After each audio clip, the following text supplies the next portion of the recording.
Bersama Dia ku tak akan goyah. Ku kan terbang tinggi bagai raja wali, melakukan perbuatan yang besar. Tuhan adalah kekuatanku. Bersama Dia ku tak akan goyah. Ku kan terbang tinggi bagai raja wali, melakukan perbuatan yang besar. Ku kan terbang tinggi bagai raja wali dan melayang tinggi dalam kemuliaannya. Biar bumi bergoncang dan badai menerpa, ku kan terbang tinggi bersama Dia.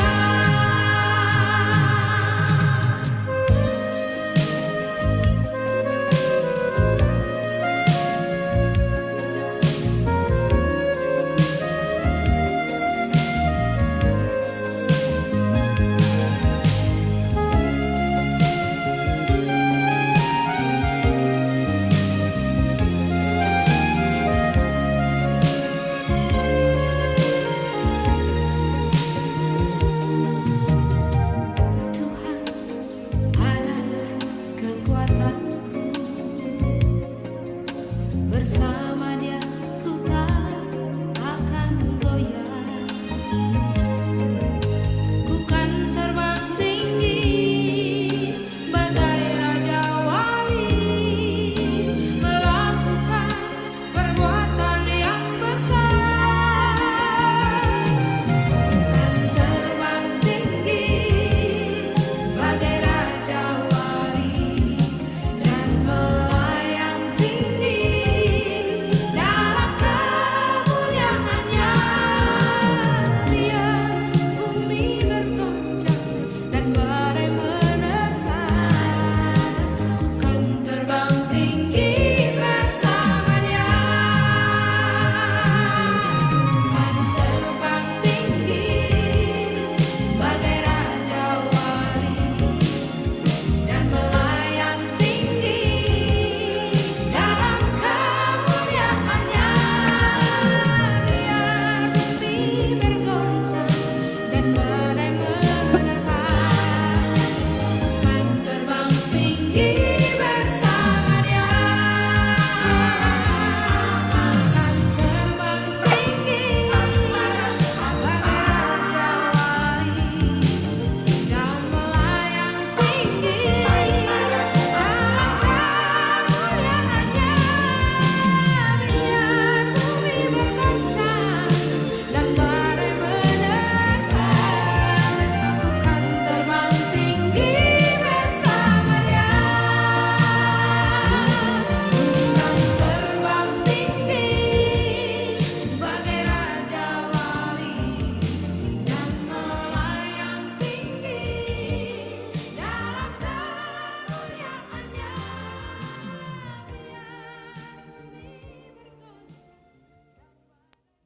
Amin ya. Amin. Terima kasih Pak Alfat untuk ditayangkan lagu puji-pujiannya. Kita akan masuk dalam pelayanan firman Tuhan yang akan dipimpin oleh Pendeta Bara Siwabesi. Saya serahkan kembali kepada Pendeta Bara Siwabesi untuk ambil alih. Baik, terima kasih Gunanda. Mari kita semua bertundukkan kepala dan mohon tuntunan Tuhan. Ya Tuhan Allah Bapa kami, terima kasih Bapak, terima kasih atas kesempatan baru lagi untuk mendengar suara-Mu lagi, untuk menuntun, untuk memperlengkapi kehidupan kami, bahkan untuk memenuhi kehidupan kami ya Bapak. Bapak di dalam surga, hari ini kami akan membahas dari kitab 2 Raja-Raja ayat 12 sampai dengan 14. Kiranya Engkau memberikan kepada kami kemampuan untuk memaknai apa yang telah kami baca, apa yang kami mengerti, tapi terlebih-lebih perlu kami maknai. Sehingga dengan bekal dari itu Bapak kami boleh lebih memuliakan Engkau, karena untuk itulah kami semua ini diciptakan. Terima kasih Bapak atas kesempatan ini. Hadirlah di sini, kami semua mengharapkan kehadiran-Mu. Dalam nama Tuhan Yesus Kristus kami berdoa. Amin. Amin. Amin. Amin. Baik, kita mulai lagi dengan pertama apa yang kita bahas kemarin.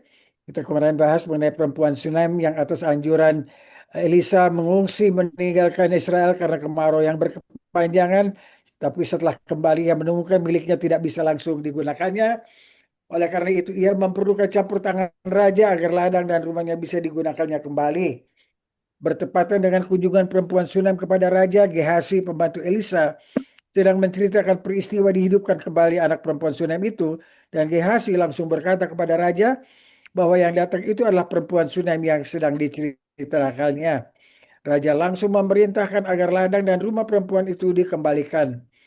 Yehu, seorang panglima Raja Ahab, dan Yoram diurapi seorang nabi muda sebagai raja dengan amanah bahwa ia harus membasmi seluruh keluarga Ahab dan pengikut-pengikutnya serta meniadakan penyembahan Baal dari Israel. Yehu melakukan itu dengan baik. Ia melenyapkan segala sesuatu yang berhubungan dengan Ahab dan penyembahan Baal di Israel. Untuk tindakan-tindakannya sesuai dengan apa yang Tuhan sampaikan kepadanya melalui nabi muda itu, Yehu dijanjikan oleh Tuhan bahwa kerajaan Israel akan dipimpin oleh dirinya dan keturunannya sampai pada generasi yang keempat. Sekalipun Yehu melakukan tugas seperti yang diberikan kepadanya, ia berbuat jahat di mata Tuhan karena ia tidak meniadakan sistem peribadatan yang dimulai oleh Yerobeam bin Nebat, yakni penyembahan kedua anak emas jantan yang dinamakan Yahweh. Baiklah, kita memasuki 2 Raja-Raja 11 ayat 21 sampai dengan 12 ayat 7. Saya minta Pak Bangun kalau bisa membacakannya. Ibu Saur dari 12 ayat 8 sampai dengan 14. Dan Pak Maurits dari 12 ayat 15 sampai dengan 21. Silakan Baik. Pak Bangun. Baik, Pak. 2 Raja-Raja 12 ayat 1. Dalam tahun ke-7 zaman Yehu, Yoas menjadi raja dan 40 tahun lamanya ia memerintah di Yerusalem. Nama ibunya ialah Zebia dari Berseba. Yoas melakukan apa yang benar di mata Tuhan seumur hidupnya selama Imam Yoyada mengajar dia. Namun demikian, bukit-bukit pengorbanan tidaklah dijauhkan. Bangsa itu masih mempersembahkan dan membakar korban di bukit-bukit itu.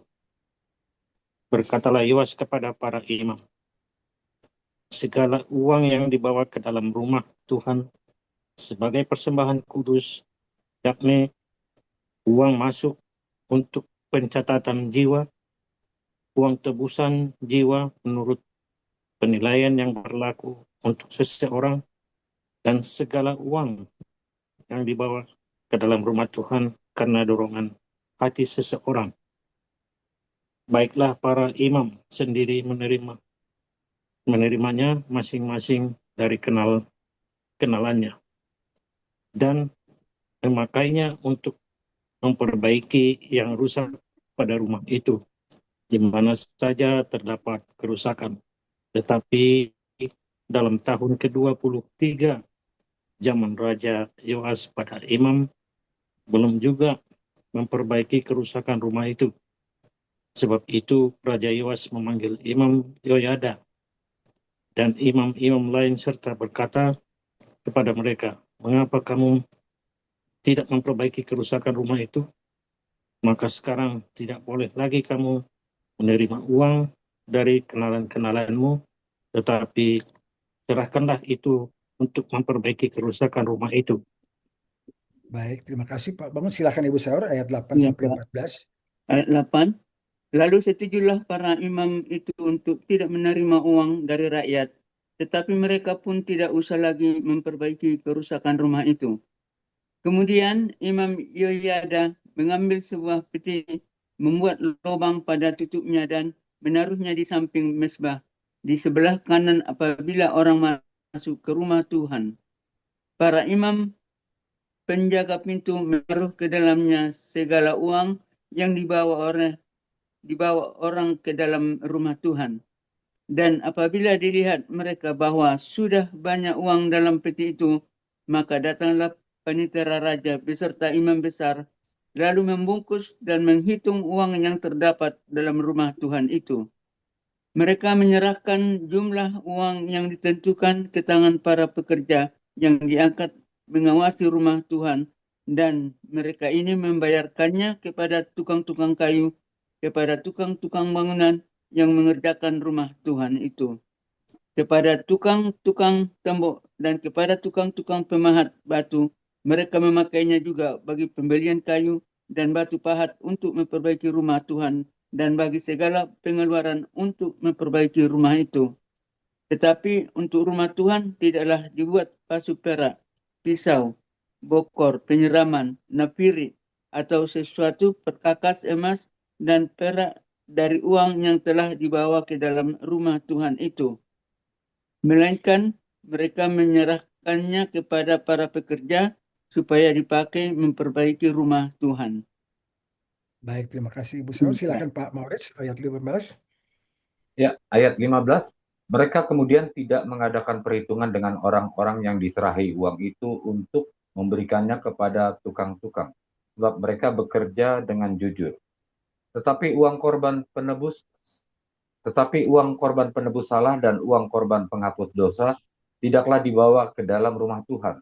Semuanya itu adalah bagian para imam. Pada waktu itu majulah Hazael Raja Aram, diperanginya lah Gad dan direbutnya. Kemudian Hazael berniat menyerang Yerusalem.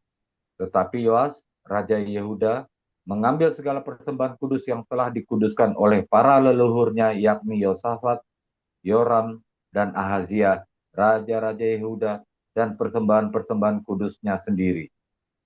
Juga segala emas yang terdapat di dalam perbendaharaan rumah Tuhan dan istana raja. Dikirimkannya lah semuanya itu kepada Hazael, Raja Aram. Maka tidak jadi lagi Hazael menyerang Yerusalem. Selebihnya dari riwayat Yoas dan segala yang dilakukannya, bukankah semuanya itu tertulis dalam kitab sejarah raja-raja Yehuda? Pegawai-pegawainya bangkit mengadakan persepakatan, lalu membunuh Yoas di rumah Milo yang letaknya di penurunan ke Sila. Yosakar anak Simeat dan Yozabat anak Somer ialah pegawai-pegawainya yang membunuh dia. Lalu ia dikuburkan di samping nenek moyangnya di kota Daud, maka Amazia, anaknya, menjadi raja menggantikan dia. Terima kasih, Pak. Terima kasih Pak Maurits. Baiklah, ayat 11 pasal 11 ayat 21 yang adalah ayat mulai kita. Yoas adalah anak Ahazia yang disembunyikan oleh Yoseba, saudara perempuan Raja Ahazia, dari pembunuhan anak-anak raja oleh Atalia, ibu suri yang juga adalah nenek kandung dari Yoas. Setelah disembunyikan selama 6 tahun, akhirnya ia dinobatkan sebagai raja pada usia 7 tahun yang kemarin sudah kita bacakan. Yoseba adalah istri dari Yoyada, imam yang mengurapi Yoas, dan karena itu Yoyada adalah juga paman Raja Yoas karena pernikahan. Yoas menjadi raja pada tahun 835 sebelum Masehi. Waktu itu baik raja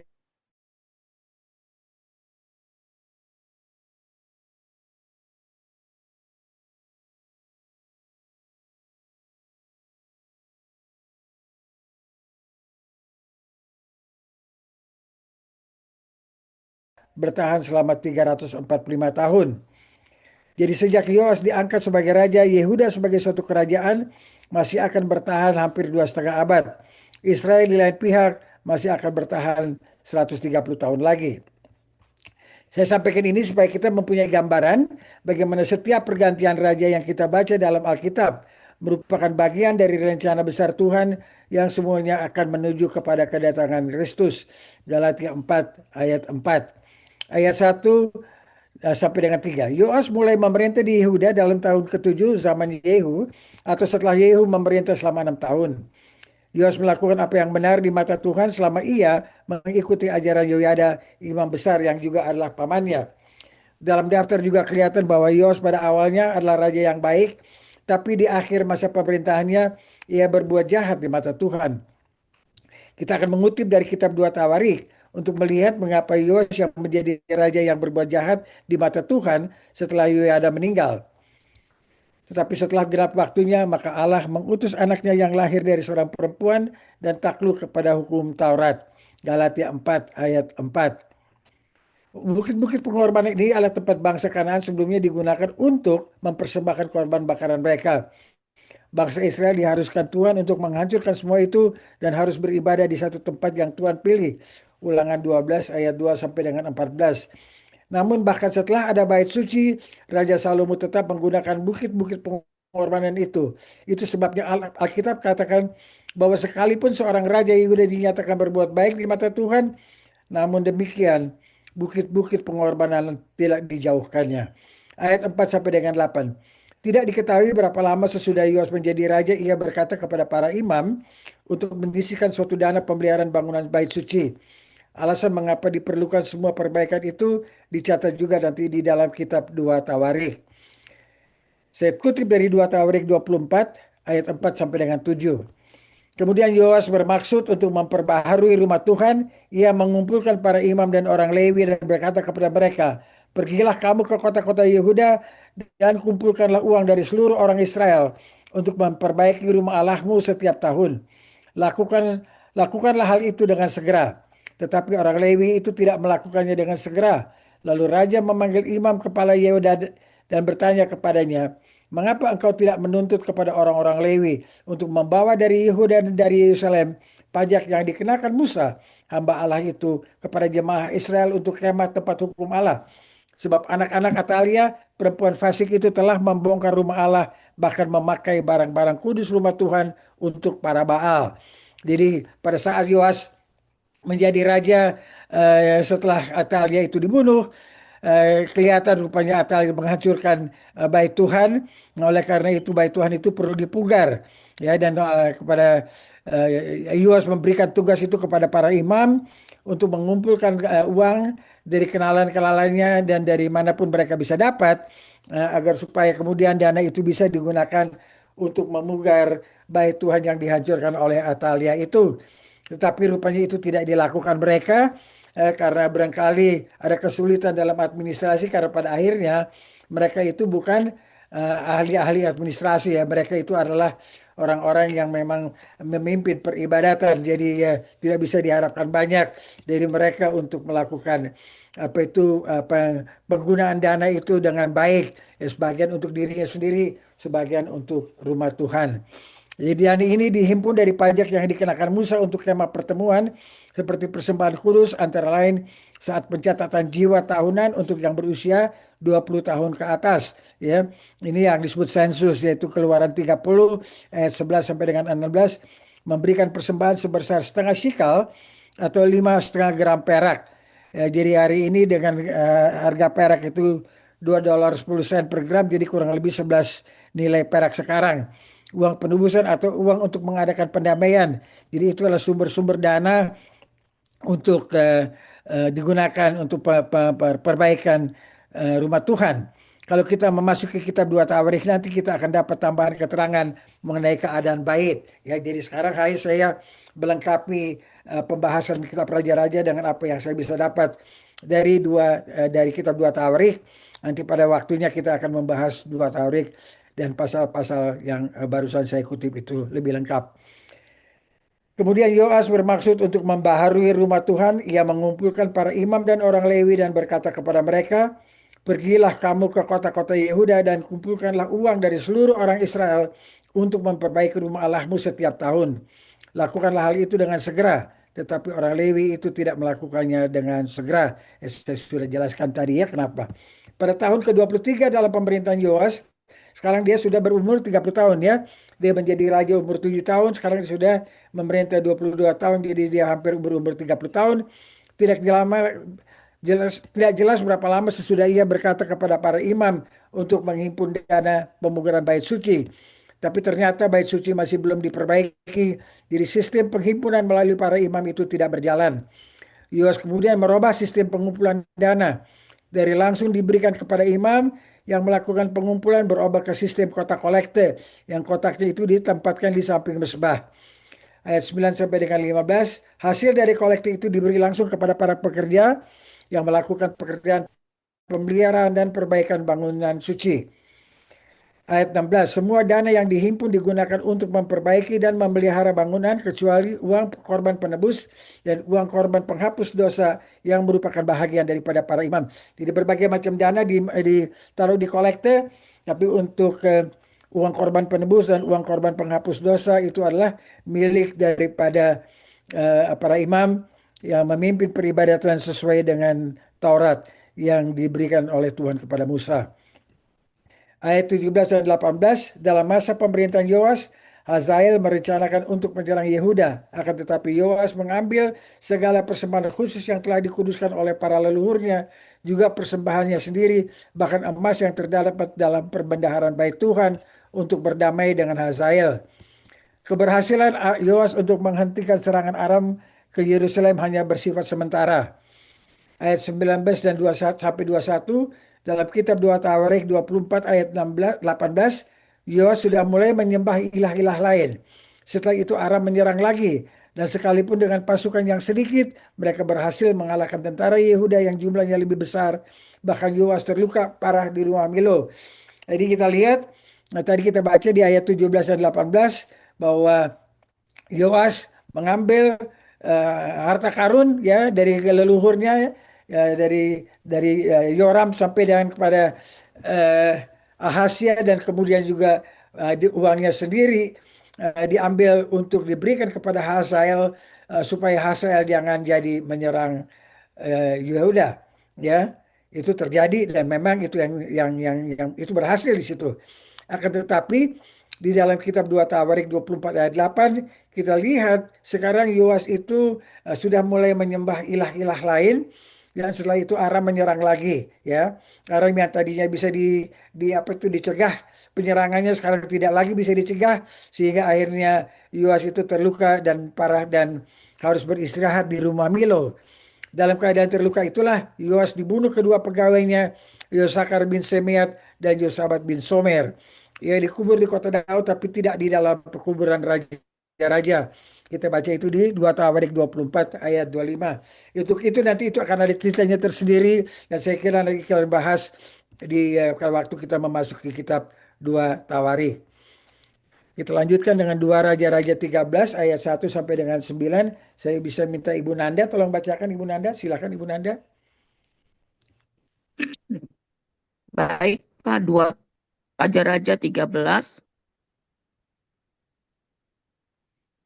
Saya langsung cari 2 Tawarikh tadi. Oh, Tapi udah masuk 2 Raja-Raja 13 dulu. ya, Jadi saya harus klik lagi. Ya. 2 Raja-Raja 13. Ini Ayat 1 putar sampai kemana dengan ini? 9. Nggak bisa balik dia. Maaf sebentar, Pak. Oke. Harus di reset lagi Bible Oke, online-nya. oke. Baik. Iya, nggak bisa. Oh, 2 Raja-Raja, sorry. Ya, 2 Raja-Raja 13. Berapa? 13. Baik. Nah, ayat 1 sampai Begini 2 9. Raja-Raja 13 ayat 1 sampai 9. Ya, silakan. Yoahaz Raja Israel. Dalam tahun ke-23, sorry ya my voice agak serak dikit. Dalam tahun ke-23 zaman Yoas bin Ahazia, Raja Yehuda, Yoahaz anak Yehu menjadi raja atas Israel di Samaria. Zaman Yoas. Ia memerintah 17 tahun lamanya. Ia melakukan apa yang jahat di mata Tuhan. Dan ia hidup menuruti dosa Yerobeam bin Nebat yang mengakibatkan orang Israel berdosa pula. Ia tidak menjauhinya. Sebab itu bangkitlah murka Tuhan terhadap Israel. Lalu diserahkannya lah mereka ke dalam tangan Hazael, Raja Aram, dan ke dalam tangan Ben-Hadad, anak Hazael selama zaman itu. Tetapi kemudian Yoahaz memohon belas kasihan Tuhan, dan Tuhan mendengarkan dia, sebab ia telah melihat bagaimana beratnya orang Israel ditindas oleh Raja Aram. Tuhan memberikan kepada orang Israel seorang penolong, sehingga mereka lepas dari tangan Aram dan dapat duduk di kemah-kemah mereka seperti yang sudah-sudah. Hanya mereka tidak menjauh dari dosa-dosa keluarga Yerobeam yang mengakibatkan orang Israel berdosa pula, melainkan mereka terus hidup dalam dosa itu. Juga patung Asyera masih berdiri di Samaria, sebab tidak ada laskar ditinggalkan pada Yoahaz selain dari 50 orang berkuda dan 10 kereta dan 10.000 orang berjalan kaki, sebab Raja Aram telah membinasakan mereka dan meniupkan mereka seperti abu pengirikan. Selebihnya dari riwayat Yoahaz dan segala yang dilakukannya, dan selebihnya, sampai segitu ya Pak? Sampai 9. Oke, selebihnya dari riwayat Yoahaz dan segala yang dilakukannya, bukankah semuanya itu tertulis dalam kitab sejarah raja-raja Israel? Kemudian Yoahaz mendapat perhentian bersama-sama dengan nenek moyangnya dan ia dikuburkan di Samaria. Maka Yoas anaknya menjadi raja menggantikan dia. Baik, terima kasih Bu Terima Nanda. kasih. Ayat 1 sampai dengan 5. Waktu Yoas meninggal pada tahun 814 sebelum Masehi, daftarnya ada ya di dalam WA grup itu ya. Lihat daftarnya. Yoas telah memerintah 22 tahun, atau kematian Yoas adalah dalam tahun ke-23 zaman Yoas. Pengganti Yehu adalah anaknya Yoahaz yang memerintah 17 tahun. Ia adalah yang pertama di antara keempat keturunan Yehu yang Tuhan janjikan akan memerintah di Israel sebagai raja. Elisa pada waktu itu juga masih hidup karena ia meninggal saat Yoas, anak daripada Yoahaz, menjadi raja. Sebagaimana para pendahulunya, Yoahaz tidak mau merombak penyembahan kedua anak lembu jantan emas di Israel. Yoahaz tidak memimpin Israel keluar daripada penyembahan anak lembu jantan yang telah ditanamkan oleh Yerobeam. Ketegaran tengkuk bangsa Israel menyembah lembu emas membuat Tuhan murka sedemikian rupa, sehingga ia menggunakan Raja Aram, Hazael, dan Ben-Hadad anaknya untuk menghukum Israel dengan kekejian mereka. Yoahaz lalu memohon kepada Tuhan dengan sangat, yang dalam bahasa Ibrani-nya adalah khala, ya, seperti kita baca dalam khalayak ramai, ya, khala, yang berarti menghampiri dalam keadaan lemah dan lemas, ya, sangat weak. Tuhan mengirim seorang penolong yang tidak dinyatakan di dalam Alkitab, sehingga Israel terlepas dari penindasan yang sangat berat oleh bangsa Aram. Sekalipun pembebasan itu tidak total, tetapi mereka diberikan Tuhan untuk masih memiliki sedikit sisa kekuatan.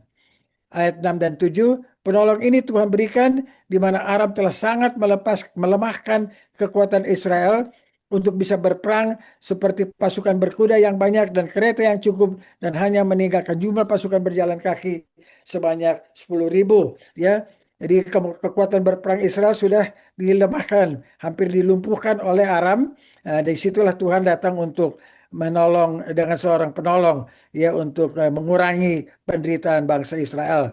Kekuatan perang Israel sangat dilemahkan Tuhan karena mereka tidak mau beralih dari menyembah lembu emas di Dan dan Betel serta juga Asyera di Samaria. Kemungkinan penolong ini adalah Yoas sendiri, putra mahkota, yang ketika itu berkekuatan hanya 50 orang berkuda, 10 kereta, dan 10.000 pasukan. Yoas berjuang dengan didampingi Elisa yang dipenuhi roh Tuhan.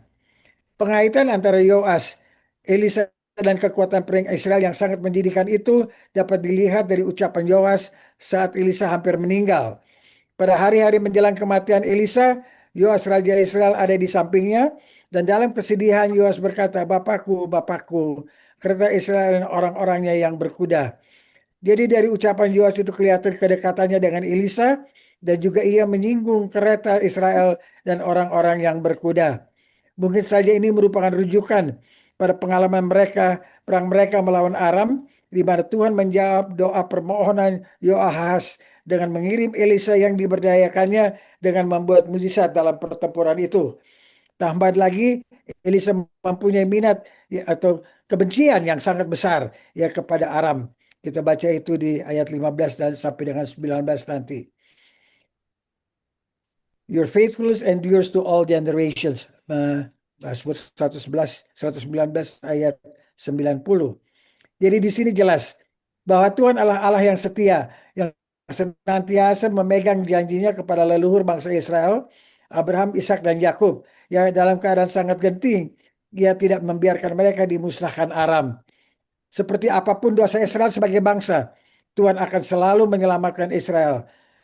Perlu diketahui juga bahwa yang diselamatkan itu disebut sisa-sisa Israel. Kita baca itu pengucapannya seperti di Yeremia 31 ayat 7 atau the remnant of Israel. Dalam bahasa Beraninya adalah diucap dengan she'erit, ya. Kita baca itu di Strong's H7611. Hal ini akan terus terjadi sampai pada penyelamatan di dalam Kristus. Roma 11 ayat 25 sampai dengan 28, Wahyu 7 ayat 2 sampai dengan 7. Ya, jadi hubungan Tuhan dengan Israel itu tidak bisa dipatahkan oleh Israel sendiri seberapapun mereka berdosa. Ya, karena Tuhan sudah berjanji kepada Abraham, Ishak dan Yakub, ya, bahwa Dia akan memelihara keturunannya selamanya. Ya, dan oleh karena itu, bagaimanapun berdosanya Israel, bagaimanapun berdosanya Yehuda, Tuhan tidak akan pernah membiarkan mereka sampai hancur, sampai musnah. Bahkan kita lihat itu sampai hari ini, ya, di mana suatu negeri Israel telah berdiri lagi dan Yerusalem adalah ibu kotanya seperti di sedia kala yang kita baca di dalam Alkitab. Ya, itulah merupakan suatu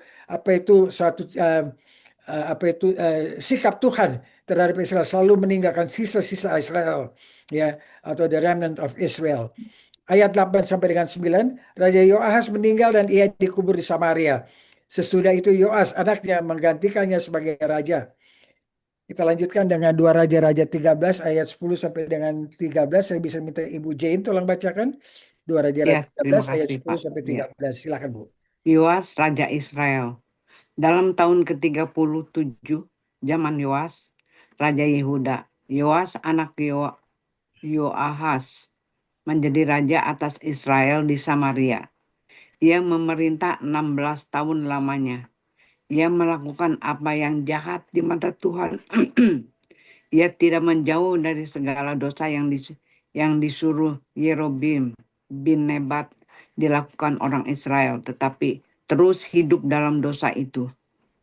Selebihnya dari riwayat Yoas dan segala yang dilakukannya dan kepahlawanannya, bagaimana ia berperang melawan Amasya, Raja Yehuda. Bukankah semuanya itu tertulis dalam kitab sejarah Raja-Raja Israel? Setelah Yoas mendapat perhentian bersama dengan nenek moyangnya, maka duduklah Yerobeam di atas tata ayahnya. Dan Yoas dikuburkan di Samaria di samping Raja Israel. Baik, terima kasih Ibu Jane. Ya, Ayat 10 sampai dengan 11, Yoas memerintah di Israel 16 tahun lamanya, dan ia adalah raja yang tidak merubah cara Yerobeam memimpin bangsa Israel kepada penyembahan berhala, yakni kepada kedua anak lembu emas yang ada di Dan dan Betel.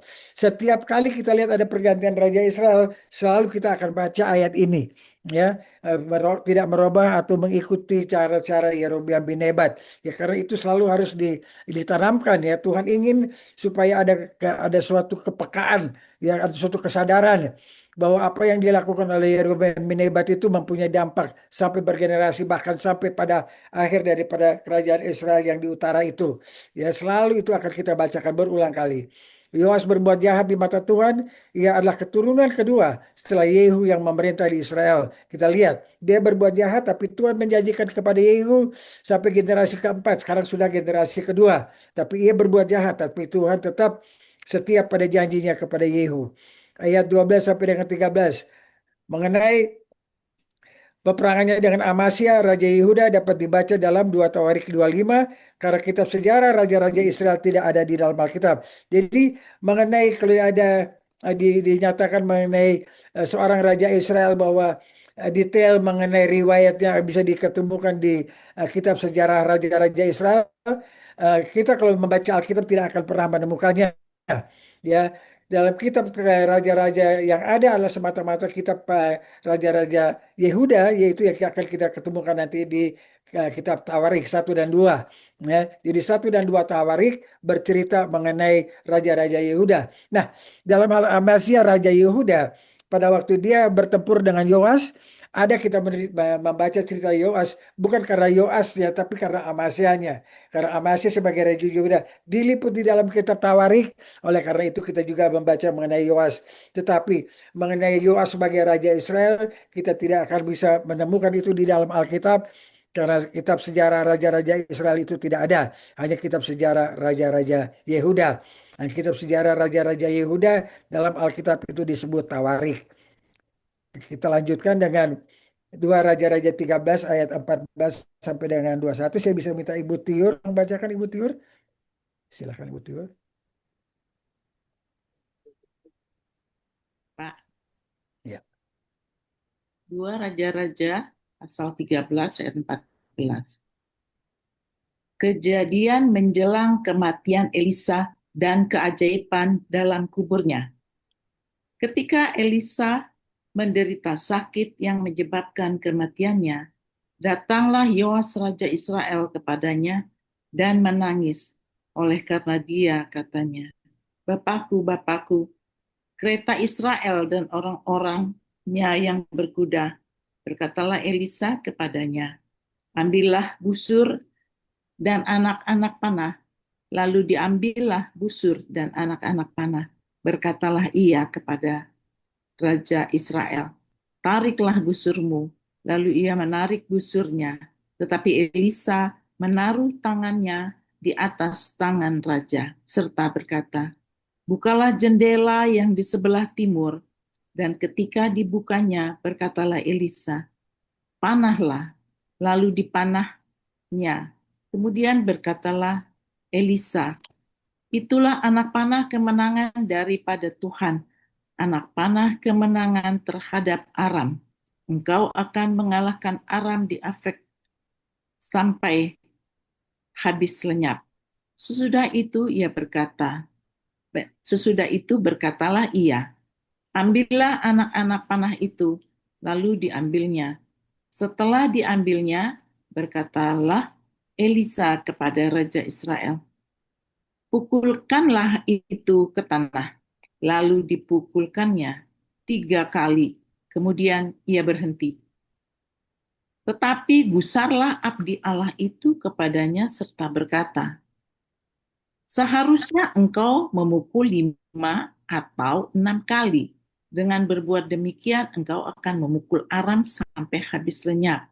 Tetapi sekarang hanya 3 kali saja engkau akan memukul Aram. Sesudah itu matilah Elisa, lalu ia dikuburkan.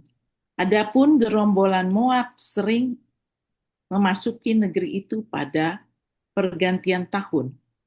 Pada suatu kali orang sedang menguburkan mayat. Ketika mereka melihat gerombolan datang, dicampakkan merekalah mayat itu ke dalam kubur Elisa lalu pergi.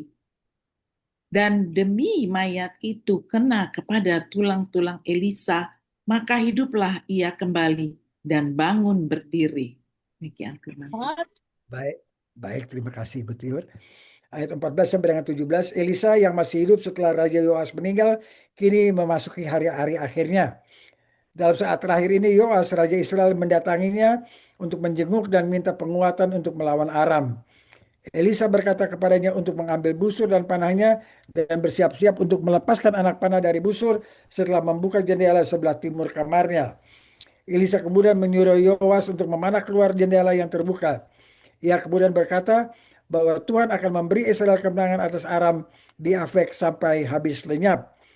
Ayat 18 dan 19, Yoas kemudian disuruh lagi oleh Elisa untuk mengambil anak-anak panah dan memukulkannya ke tanah. Ia lakukan itu sebanyak 3 kali dan berhenti. Karena hanya memukul 3 kali dan berhenti, Elisa memarahi Yoas. Elisa mengatakan bahwa Yoas harus memukulkan panah lebih dari 3 kali, seharusnya 5 atau 6 kali. Mengapa demikian? Karena jumlah Yoas memukulkan panahnya ke atas tanah, itulah yang akan menjadi jumlah kemenangan yang akan diberi Tuhan kepadanya. Dan dengan 3 kali menang, itu tidak menghancurkan Aram. Baru setelah 5 kali menang, maka Aram bisa lenyap. Ayat 20 sampai dengan 21. Elisa kemudian mati dan dikuburkan. Cara penguburannya adalah dalam gua yang ditutup dengan batu. Pada saat di sekitar kuburan Elisa sedang dilakukan upacara penguburan, ada gerombolan orang Moab melakukan penyerangan. Upacara penguburan terpaksa harus dihentikan dan mayat yang akan dikubur itu dimasukkan ke tempat di mana Elisa dikubur. Ajaib. Ketika mayat itu mengenai tulang Elisa, mayat itu pun bangkit dan berdiri. Kita lanjutkan dengan 2 Raja-Raja 13 ayat 22 sampai 25. Saya bisa minta Ibu Jane Tarore tolong bacakan. Ibu Jane.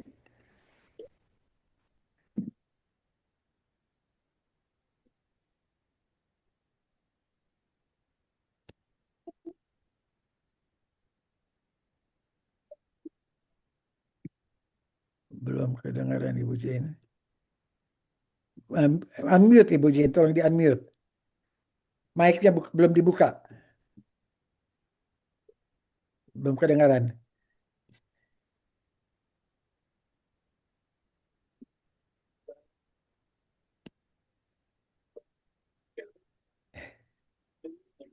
Ya, belum kedengaran Ibu Jane.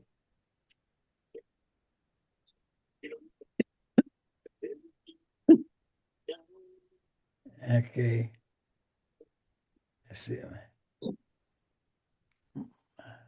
Yang berikutnya aja ya Ibu Jane baca ya. Sambil buka ya. Kalau kita loncat Ibu Jane, kita minta Ibu Liung tolong bacakan dua Raja-Raja 13 ayat 22 sampai 25. Silakan Ibu. Ibu Jane berikutnya Ibu Jane. Silakan Ibu Liung. Kemenangan Yoas atas Aram. Hazael, Raja Aram, menindas orang Israel sepanjang umur Yoahas. Tetapi Tuhan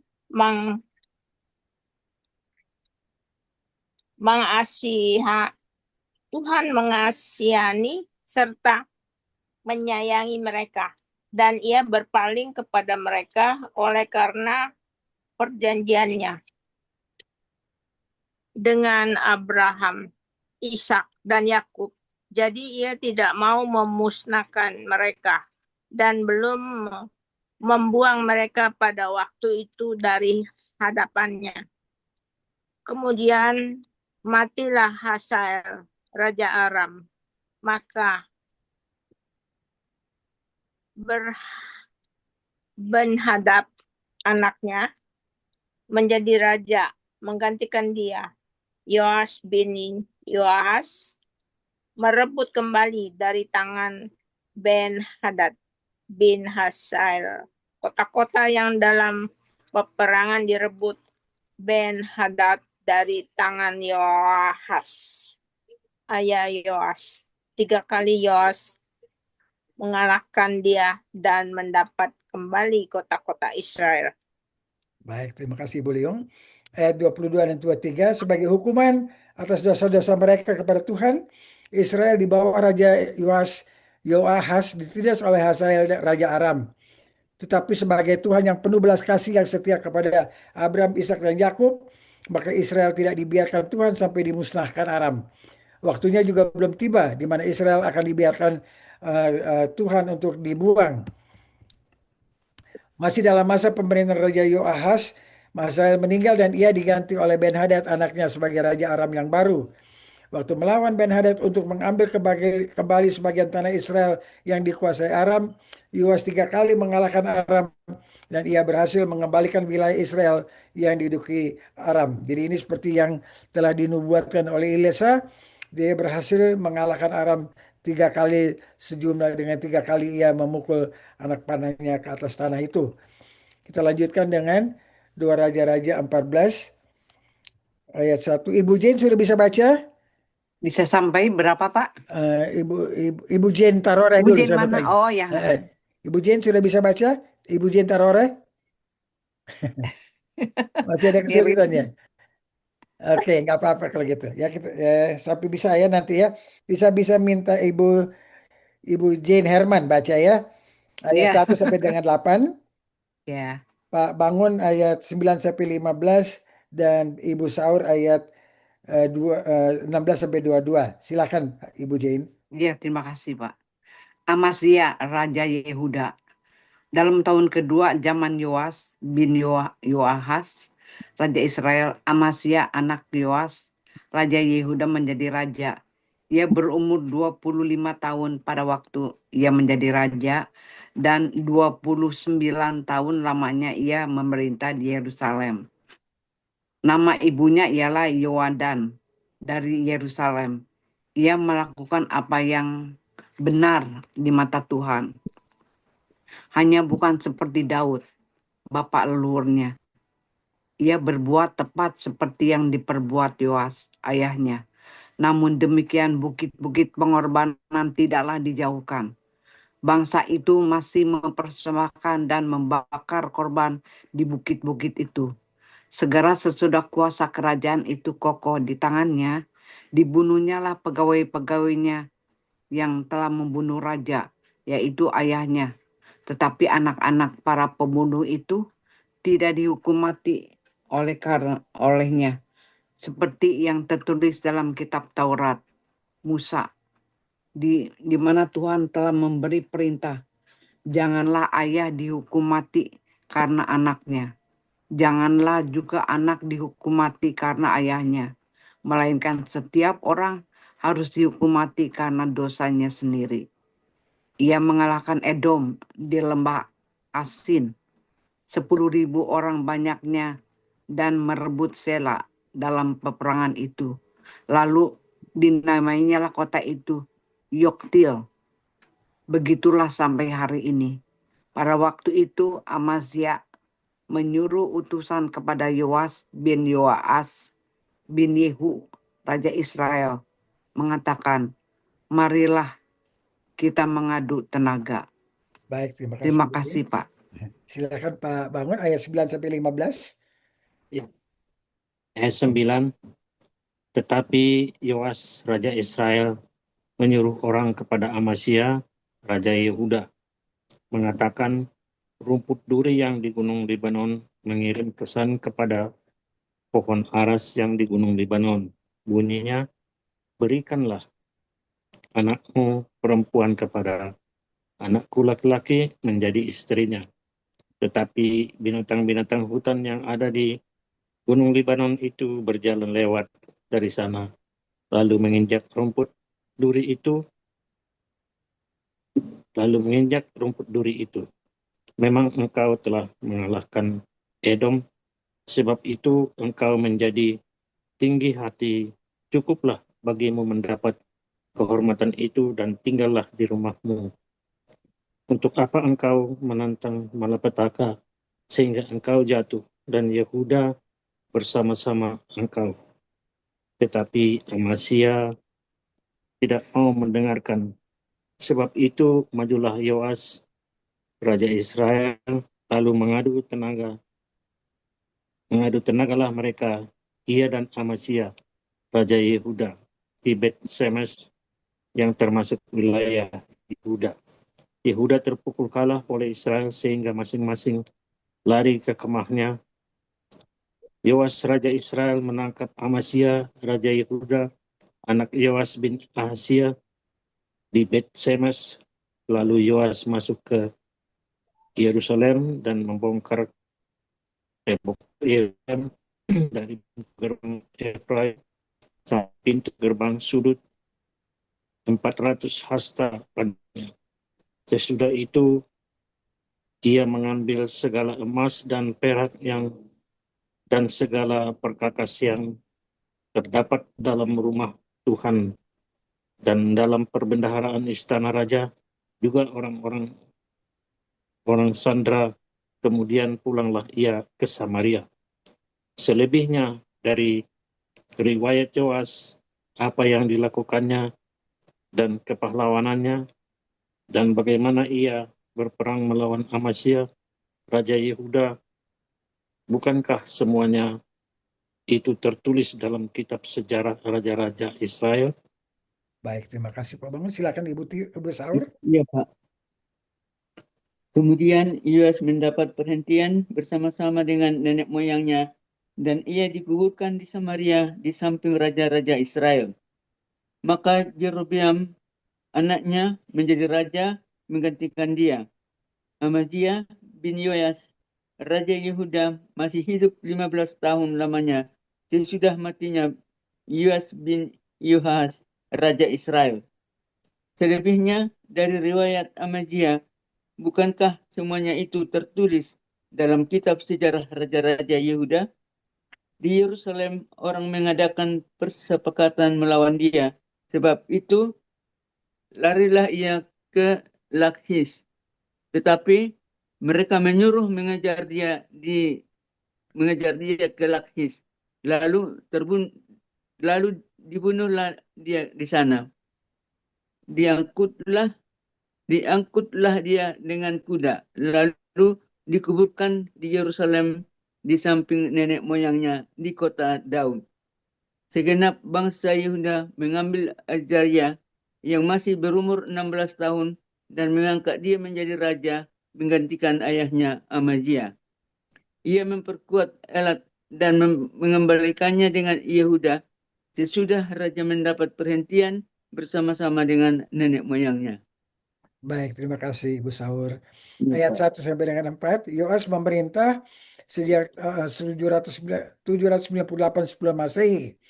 Dalam tahun kedua masa pemerintahannya, Amasya menjadi raja di Yehuda mengganti Yoas ayahnya. Jadi Amasya menjadi raja Yehuda pada tahun 796 sebelum Masehi pada usia 25 tahun dan ia memerintah selama 29 tahun. Amasya memerintah seperti Yoas ayahnya. Ia melakukan hal yang benar di mata Tuhan, akan tetapi sayangnya ia tetap membiarkan bukit pengorbanan itu digunakan sebagai mezbah persembahan. Mengenai penggunaan bukit-bukit pengorbanan dalam pasal 11 telah dijelaskan bahwa bangsa Israel diharuskan Tuhan untuk menghancurkan itu semua dan hanya harus beribadah di satu tempat yang Tuhan pilih. Kita baca itu di Ulangan 12 ayat 2 sampai dengan 14. Bahkan setelah ada bait suci, Raja Salomo tetap menggunakan bukit pengorbanan ini. Itulah sebabnya Alkitab katakan bahwa sekalipun seorang Raja Yehuda dinyatakan berbuat baik di mata Tuhan, namun demikian bukit-bukit pengorbanan tidaklah dijauhkan. Ayat 5 dan 6, Amasya menghukum mati para pembunuh Yoas ayahnya, tapi tidak seluruh keturunan mereka. Amasya berpegang pada hukum Taurat, bahwa hanya yang bersalah yang wajib menjalani hukuman mati, dan anaknya tidak bertanggung jawab atas perbuatan orang tuanya. Amasya mengutip dari kitab Ulangan 24 ayat 16, yaitu janganlah ayah dihukum mati karena anaknya, janganlah juga anak dihukum mati karena ayahnya. Setiap orang harus dihukum mati karena dosanya sendiri. Ayat 7, Amasya merebut kota Sela dari Edom di lembah Asin dan mengganti namanya dari Sela menjadi Yoktiel. Diperkirakan bahwa perang ini terjadi pada awal pemerintahannya. Dalam 2 Tawarik 25 tadinya Amasya merencanakan untuk menggunakan 100.000 tentara Israel yang telah dibayarkannya dengan 100 talenta perak. Jadi sama dengan uang hari ini bernilai $3,5 juta. Ya, di Amasya pada waktu dia mau berperang dengan Edom, pada waktu dia mau merebut kota Sela dari Edom di lembah Asin, dia berencana untuk menggunakan tentara Israel ya. Jadi kerajaan-kerajaan pada waktu itu sering mengontrakkan tentara-tentara itu menjadi tentara sewaan kepada siapa raja yang membutuhkannya. Dan pada waktu itu Amasya merencanakan untuk meminjam atau menyewa tentara Israel sebanyak 100.000 tentara dengan membayarkan mereka $3,5 juta. Dibatalkan. Dan dalam 2 Tawarik 25 ayat 7 sampai dengan 9, atas anjuran seorang abdi Allah, keputusan itu dibatalkannya dan uang yang sudah dibayarnya kepada Israel menurut abdi Allah itu tidak perlu diminta kembali karena akan diganti Tuhan. Jadi sebetulnya dengan pembatalan itu Amasya minta refund ya, tetapi kata si abdi Allah gak usah ya, nanti Tuhan akan mengganti ya. Oleh karena itu dia sebetulnya menghendaki refund. Apa yang terjadi itu tidak dapat diberikan kembali. Akhirnya yang terjadi adalah setelah mengalahkan Edom, Amasya merasa bahwa ia bisa mengalahkan Israel, maka ditantangnya Yoas yang tidak diladeni oleh Yoas. Tetapi Amasya tetap menyerang Israel dan perang ini berakhir dengan kekalahan Yehuda di Bet-Shemesh dan Amasya pun ditangkap. Yoas juga membongkar tembok Yerusalem dari pintu gerbang Efraim sampai pintu gerbang sudut, 18 km panjangnya. Dikatakan di situ 400 hasta, satu hasta itu 45 cm. Ya, jadi itu 400 hasta itu adalah 18 km panjangnya. Lalu kata Amasya kepada abdi Allah itu, bagaimana dengan 100 talenta yang telah kuberikan kepada pasukan-pasukan Israel itu? Jawab abdi Allah, Tuhan dapat memberikan lebih daripada itu kepadamu.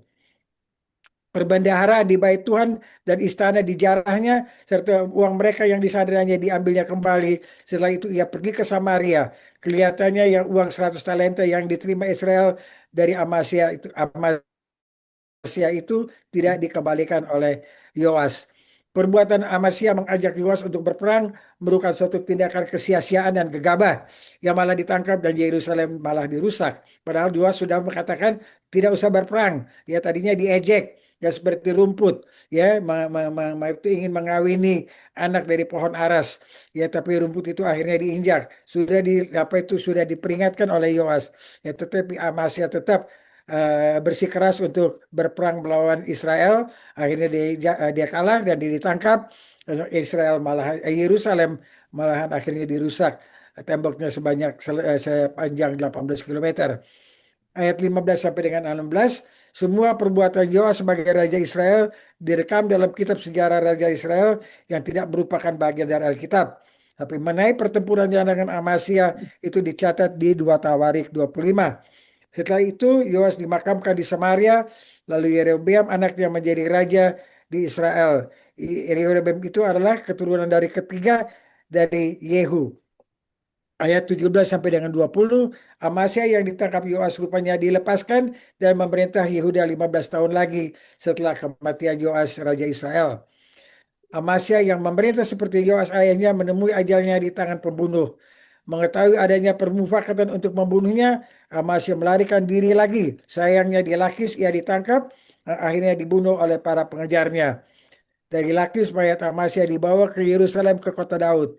Amasya dimakamkan di samping nenek moyangnya, tetapi tidak seperti Yoas, ayahnya yang tidak dimakamkan di kuburan raja-raja Yehuda. Ya, Amasya itu dikuburkan di kuburan raja-raja, sedangkan Yoas ayahnya itu tidak demikian. Ayat 21 dan 22, pengganti Amasya adalah Azarya, anaknya yang berusia 16 tahun waktu ia dinobatkan sebagai Raja Yehuda. Sebagai Raja Yehuda, Azarya berhasil merebut kembali kota Elat. Kita lanjutkan dengan ayat 23 sampai 29. Saya bisa minta Pak Moritz tolong bacakan. Baik, Raja-Raja 14 ayat 23 sampai 29. Silahkan Pak Moritz. ya. Yerobeam bin Yoas, Raja Israel. Dalam tahun ke-15 zaman Amazia bin Yoas, Raja Yehuda, Yerobeam, anak Yoas, Raja Israel, menjadi raja di Samaria.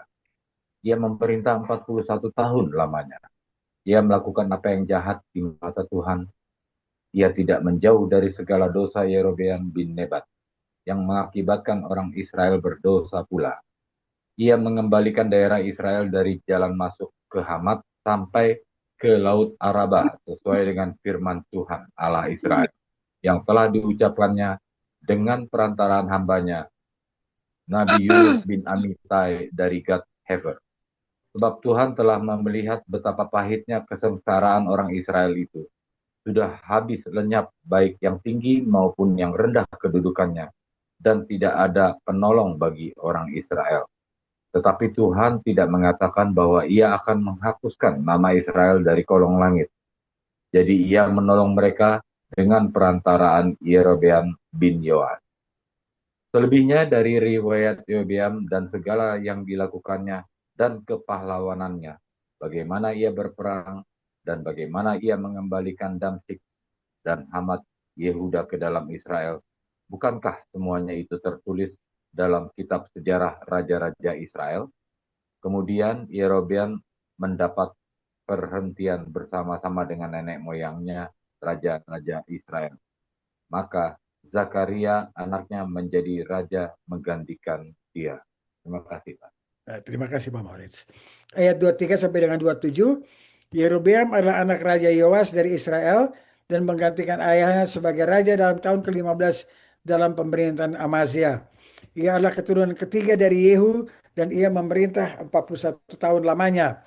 Ia melakukan yang jahat di mata Tuhan karena dalam kedudukannya sebagai raja, ia tidak menjalankan semua ketetapan Tuhan. Azaria membiarkan orang Israel tetap menyembah kedua anak lembu jantan emas yang didirikan Yerobeam di Dan dan Betel. Di sisi lain, Azaria menaati firman Tuhan melalui Nabi Yunus bahwa daerah Israel melalui Hamat sampai Laut Arabah harus didapatkan kembali. Penduduk di bagian Israel yang dikuasai bangsa asing itu sangat menderita, sehingga mendorong belas kasih Tuhan untuk membebaskan dari penderitaan itu melalui tangan Yerobeam bin Yoas. Tuhan tidak mengatakan bahwa ia akan menghapus nama Israel dari kolong langit. Ayat 28 dan 29, semua riwayat Yerobeam bisa dibaca dalam kitab sejarah Raja-Raja Israel, tetapi kitab itu tidak merupakan bahagian dari Alkitab. Setelah Yerobeam meninggal, ia digantikan oleh Zakaria anaknya. Zakaria ini adalah keturunan keempat dari Yehu. Nah, itu mengakhiri pembahasan kita dan pembacaan kita dari dua raja-raja pasal 14, 12 sampai dengan 14. 14. Ya, mari kita tundukkan kepala dan ucap syukur Tuhan Allah Bapa kami. Terima kasih atas kesempatan untuk membaca firman-Mu Bapa. Terima kasih untuk mendengar suara-Mu ya Bapa. Kiranya apa yang telah kami lakukan itu dengan penuh kehausan dan kerinduan akan kehadiran-Mu Bapa, boleh Kau terima dengan baik. Kau lihat itu sebagai kerinduan kami untuk dekat dengan Engkau, lebih memberi bawakan diri kami menjadi anak-anak-Mu yang kudus dan suci. Bapa di dalam surga, kami menyampaikan doa terima kasih ini semua di dalam nama Tuhan kami Yesus Kristus, Juru Selamat kami. Amin. Amin. Ya, silakan Amin. Ibu Nanda. Baiklah, kita akan Q&A kita pada malam ini. Kita barusan dibahas bersama Pak Bara, dipimpin oleh Pak Bara. Silakan Bapak-bapak, Ibu-ibu sekalian yang punya pertanyaan, silakan maju Yang punya bertanya. komentar juga boleh Bu. Yang boleh, ya, yang punya Berkomentar komentar gitu, juga ya. silakan, atau ada masukan Ya. yang mensupport dari dua Ya. raja-raja 12 yang kita baca tadi, dua raja-raja 12 dan 14, silakan. Dari Pak Saya mau Bara mungkin mulai bisa. Bukan dari Pak Bara, Pak Bangun, sorry.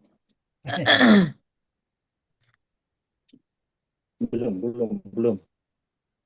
Belum ya? Dari saya aja lah. Ya, silakan. Silakan Bu Cedi. Ya. Mengenai raja-raja, Ya. agak bingung juga ya Pak. Kayaknya mesti dihafal ya. Mesti di... Sebetulnya enggak juga. Enggak, Oh. itu asal dimengerti ceritanya aja. Ya, Oh. dimengerti ceritanya Iya. bahwa untuk Raja Israel dan Raja Yehuda itu ada perbedaan dan mereka dua-duanya berdosa. Ya, dua-duanya melanggar. Ya, tapi ada yang baik di mata Tuhan, ada yang jahat di mata Tuhan. Saya rasa kalau bisa menangkap itu nanti akan lebih mudah dan barangkali juga kalau bisa melihat bahwasanya Tuhan itu menjanjikan misalnya kepada Yehu seperti yang kemarin kita baca sampai 4 generasi. Kita tadi sudah baca Iya. memang 4 generasi dari seorang Raja Yehu itu telah digenapi oleh Tuhan. Jadi di situ apa yang kita dapat? Kita lihat bahwa Tuhan itu menjanjikan sesuatu. Tuhan menjanjikan sesuatu itu bukan kepada orang yang baik, bukan kepada orang yang kudus, bukan kepada orang yang memang berbuat baik di mata Tuhan. Karena kita mengetahui Yehu itu tidak berbuat baik di mata Tuhan. Ya, Yehu itu berbuat jahat di mata Tuhan. Ya, karena dia kenapa? Karena dia tetap menyembah kedua anak lembu Bal. emas. Oh, iya. Ya kan? Jadi kalau ada pengertian seperti itu, nama-nama itu nanti akan kembali lagi kayak Ibu Jane pun temannya pun juga bukan 3 atau 4 aja kan. Bisa ada Iya, ya. 15, 20, berkali ada 100 orang. Ibu Jane ketemu mereka pasti tahu namanya. Sekalipun orangnya ada 100. Ya kan? Iya. Karena Ibu Jane kenal dengan mereka satu-satu, tahu sifatnya masing-masing. Jadi waktu nyapa juga enteng aja gitu. Gak mikir siapa nih ya namanya. Kayaknya mukanya saya tahu. Tapi ya kenal aja. Begitu juga dengan membaca Alkitab. Dibiasakan pasti akan ingat. Iya. Karena bisa karena biasa Bu. Iya, terima kasih. Ya, sama-sama Bu. Ya, dari saya boleh Pak. Silakan Pak Mari, silakan. Ya, lagi-lagi kita membaca di kitab Raja-Raja ini selalu semua Membuat jahat. ini hanya penegasan aja Pak ya, konfirmasi. Selalu melakukan apa yang jahat di mata Tuhan, tidak menjauh dari dosa Yerobeam bin Nebat, tetapi Tuhan tetap setia Pak ya, tidak menghukum, memunahkan mereka Pak ya. Apakah itu berlaku kepada kita semua Pak? yang saat ini manusia. Tuhan masih mau mengampuni kita terus-menerus walaupun kita berbuat salah, Amin. tidak memunahkan. Begitu, Pak. Amin. Makanya Tuhan mengirim Tuhan Yesus kepada umat manusia. Supaya Tuhan Yesus itu dengan mengimani bahwa Tuhan Yesus telah menyucikan dosa-dosa kita dengan darahnya di Golgota, kita manusia yang betul-betul tidak berguna, betul-betul fana ini, ya kita bisa diselamatkan. Kita sebetulnya manusia terkutuk. Ya kita dapat itu Yohanes 3 ya. Ya bahwasanya sebetulnya kita sudah kena kutuk, tapi oleh karena percaya kepada Tuhan Yesus kita bisa memperoleh kehidupan yang kekal. Jadi itulah Tuhan kita. Karena Tuhan menciptakan kita itu untuk memuliakan Dia, dan Tuhan tidak harus menciptakan kita, dan kita tidak berhak untuk diciptakan Tuhan. Kita tidak mempunyai hak untuk hidup ini, ya. Tetapi Tuhan menciptakan untuk kesenangannya. Ya, tetapi Tuhan juga punya aturan, ya kan? Jadi kalau kita lihat kembali lagi konsep, kalau kita lihat di 10 perintah Tuhan itu, pertama-tama dan bahagian pertama daripada 10 perintah Tuhan adalah Ia adalah Allah yang cemburu. Cemburu. Itu poinnya. Allah yang cemburu jadi apa? Yang cemburu itu kita cemburu itu kalau kita mau dikasihi, kita mau dicintai, kita mau dipilih, ya kan? Kalau kita nggak dipilih, pada waktu ada pilihan misalnya antara kita dengan orang lain, kita dengan si A yang dipilih, sakit hati kita. Kenapa bukan saya yang dipilih? Kenapa si A? Ya kan? Tetapi kalau tidak ada A, kita satu-satunya pilihan, tidak seru, ya kan? Atau Tuhan bisa saja menciptakan robot yang selalu taat. Ya. Tuhan menciptakan robot yang selalu taat, jadi di program aja. Tuhan bilang ke kiri, pasti ke kiri Tuhan bilang. Tapi untuk Tuhan itu nggak memuaskan. Oleh karena itu apa yang Tuhan lakukan? Dia menciptakan manusia itu dalam gambar dan rupa Allah. Kejadian 1. Ya, dalam manusia itu Kejadian 1 ayat 26 27 manusia itu diciptakan dalam gambar dan rupa Allah. Apa itu gambar dan rupa? Termasuk kehendak bebas. Manusia diberi kehendak bebas. Kehendak bebas itu tidak baik untuk manusia sebetulnya. Kenapa? Karena kehendak bebas itu selalu membuat kita berdosa. Betul. Ya kan? Nah, kalau kita tidak mempunyai kehendak bebas, bukannya kita nggak mau juga jadi robot? Kenapa sih mesti taat terus? Ya kan? Saya pun seorang pribadi, saya boleh dong milih. Dan Tuhan berikan pilihan itu. Demikian juga dengan Israel. Tapi Israel itu Tuhan sudah membuat satu janji. Israel itu mempunyai peranan khusus di dalam rencana Tuhan menyelamatkan umat manusia. Kita baca itu di Kejadian 12 ayat 1, 2, dan 3. Ya kan, pada waktu Tuhan berjanji kepada Abraham. Ya, Kejadian 12 ayat 1, 2, 3, Tuhan menjadi 3 hal kepada Abraham. 1, keturunan. 2, negeri. Dan ketiga adalah dari melalui Abraham, bangsa-bangsa akan diselamatkan. Yaitu juru selamat manusia akan menjadi keturunan dari Abraham. Nah, jadi itu yang apa?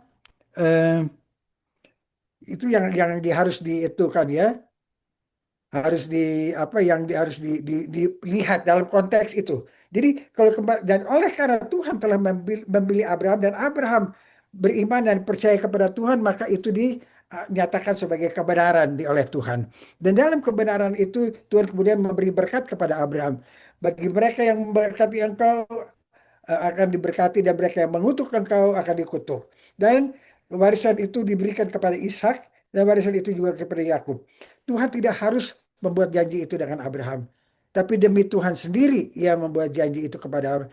Di perjanjian Tuhan dengan Abraham itu merupakan perjanjian tanpa syarat. Dan itu adalah asal muasal daripada bagaimana Tuhan itu memperlakukan Israel di kemudian hari. Israel adalah bangsa yang Tuhan pilih. Ya, bangsa yang Tuhan pilih, dan pilihan Tuhan itu siapa kita untuk mempertanyakan.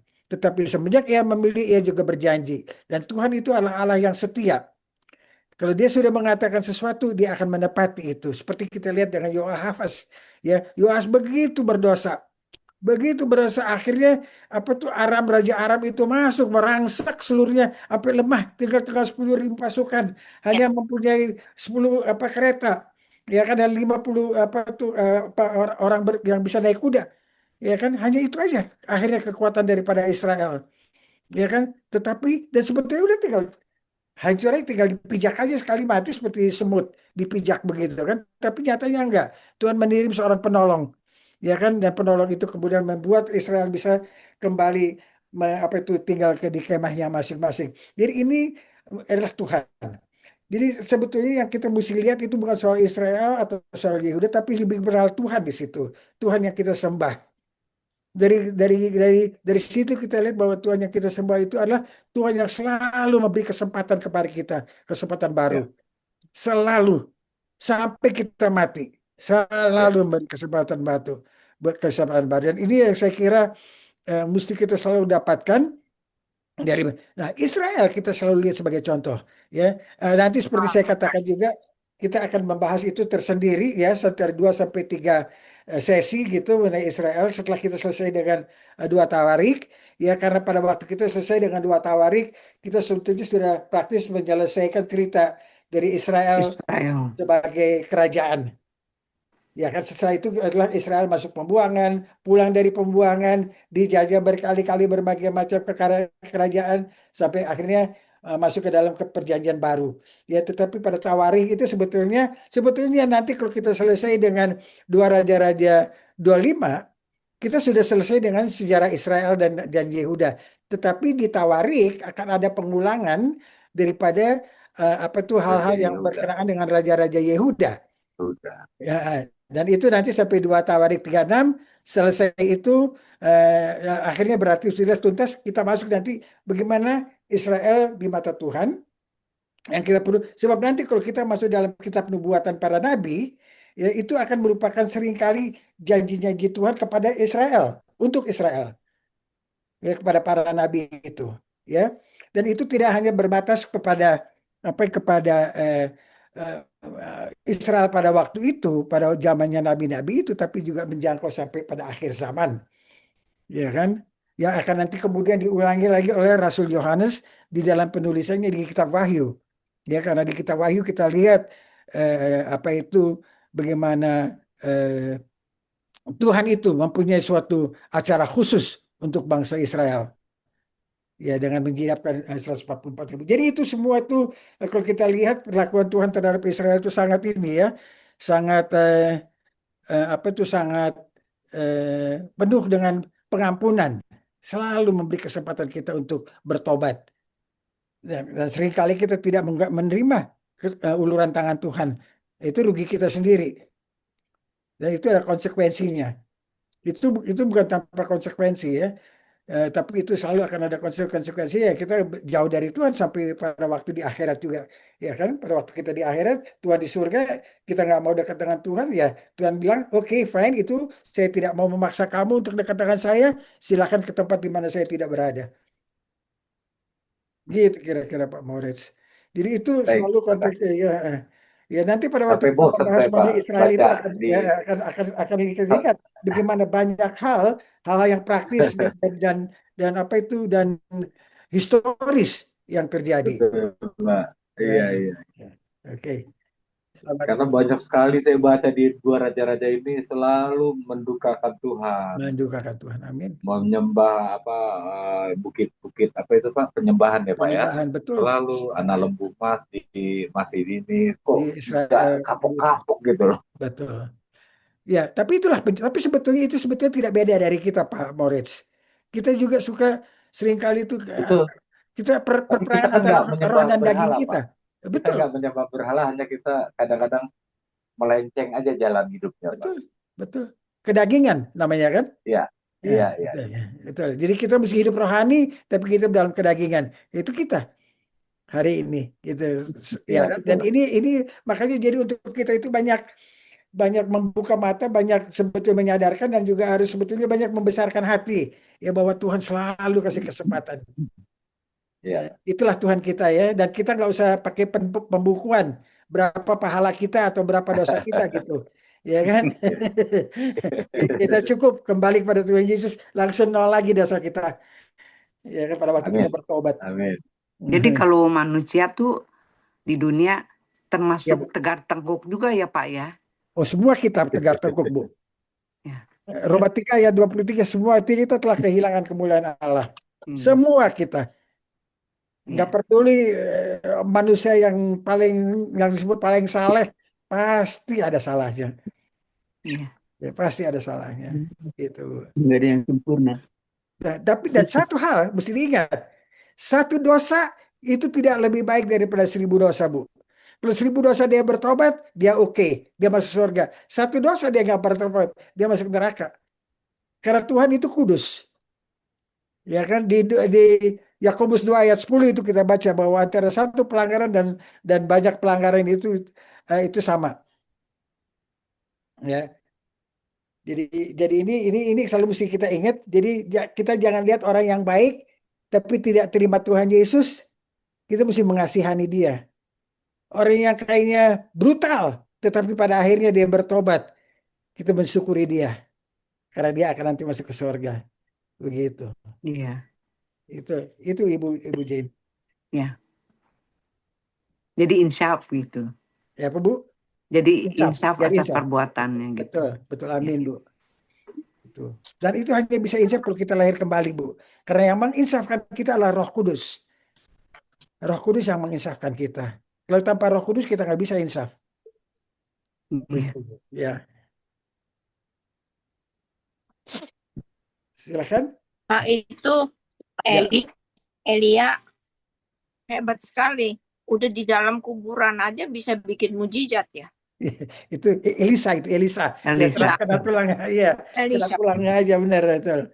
Iya. Wah, Iya, jadi kena itu orang tuh nggak jadi mati ya? dia jalan-jalan habis itu. Padahal dia lagi dikejar sama orang Moab tuh. Luar biasa itu. Istimewa, dahsyat ya. Ya itu Tuhan kalau bikin mujizat itu gak tanggung-tanggung. Iya. Dia Apa pencipta langit dan bumi ya, pasti bisa. apa Elisa itu nggak dikuburkan ya, Pak? Mereka seperti Tuhan Yesus Pak dikubur di gua. Hmm. Jadi bukan kayak zaman sekarang ini kalau manusia kan kita ditanam ya. Iya. Di dalam tanah gitu kan. Tapi kalau waktu zaman itu mereka ditaruh di gua. Nah di situ ada apa tuh rombongan lagi mau nguburin seseorang. Terus ada orang Moab itu lagi mau ngebegal begitu. Mereka ngabur semua. Terus mayat yang mau disembahyangin itu Dilemparin. dilempar aja gitu ke dalam gua yang dibuka, masukin di dalam gua, nyentuh badannya si Elisa. tulangnya Elisa. Bangkit lagi dia jalan-jalan keluar dari gua itu. Dia kejar lagi itu orang. Tapi udah gitu, tapi pasti dia keluarnya ngintip dulu. Itu orang Moab udah pada jauh. Gitu. Ntar dia malah dibegal juga sama orang Moab. Tapi kalau orang Moab tahu dia bangun kembali pada Oh. takut juga. Lari. Mereka tukang lagi kan pasti. Luar biasa Nanti Pak ya. pontang-panting. Amin. Pak, satu lagi Pak. Ya Ibu Jane. Kalau dikubur orang yang dikubur di seperti Elisa begitu, itu nanti jasadnya kemana tuh Pak? Jasadnya. Dipakai rempah-rempah gitu. Iya. Ya tapi Iya. cepat atau lambat hancur juga sih. Biasanya segitu ya. Jadi Iya. tinggal tulang belulang aja juga akhirnya. Iya. Hmm.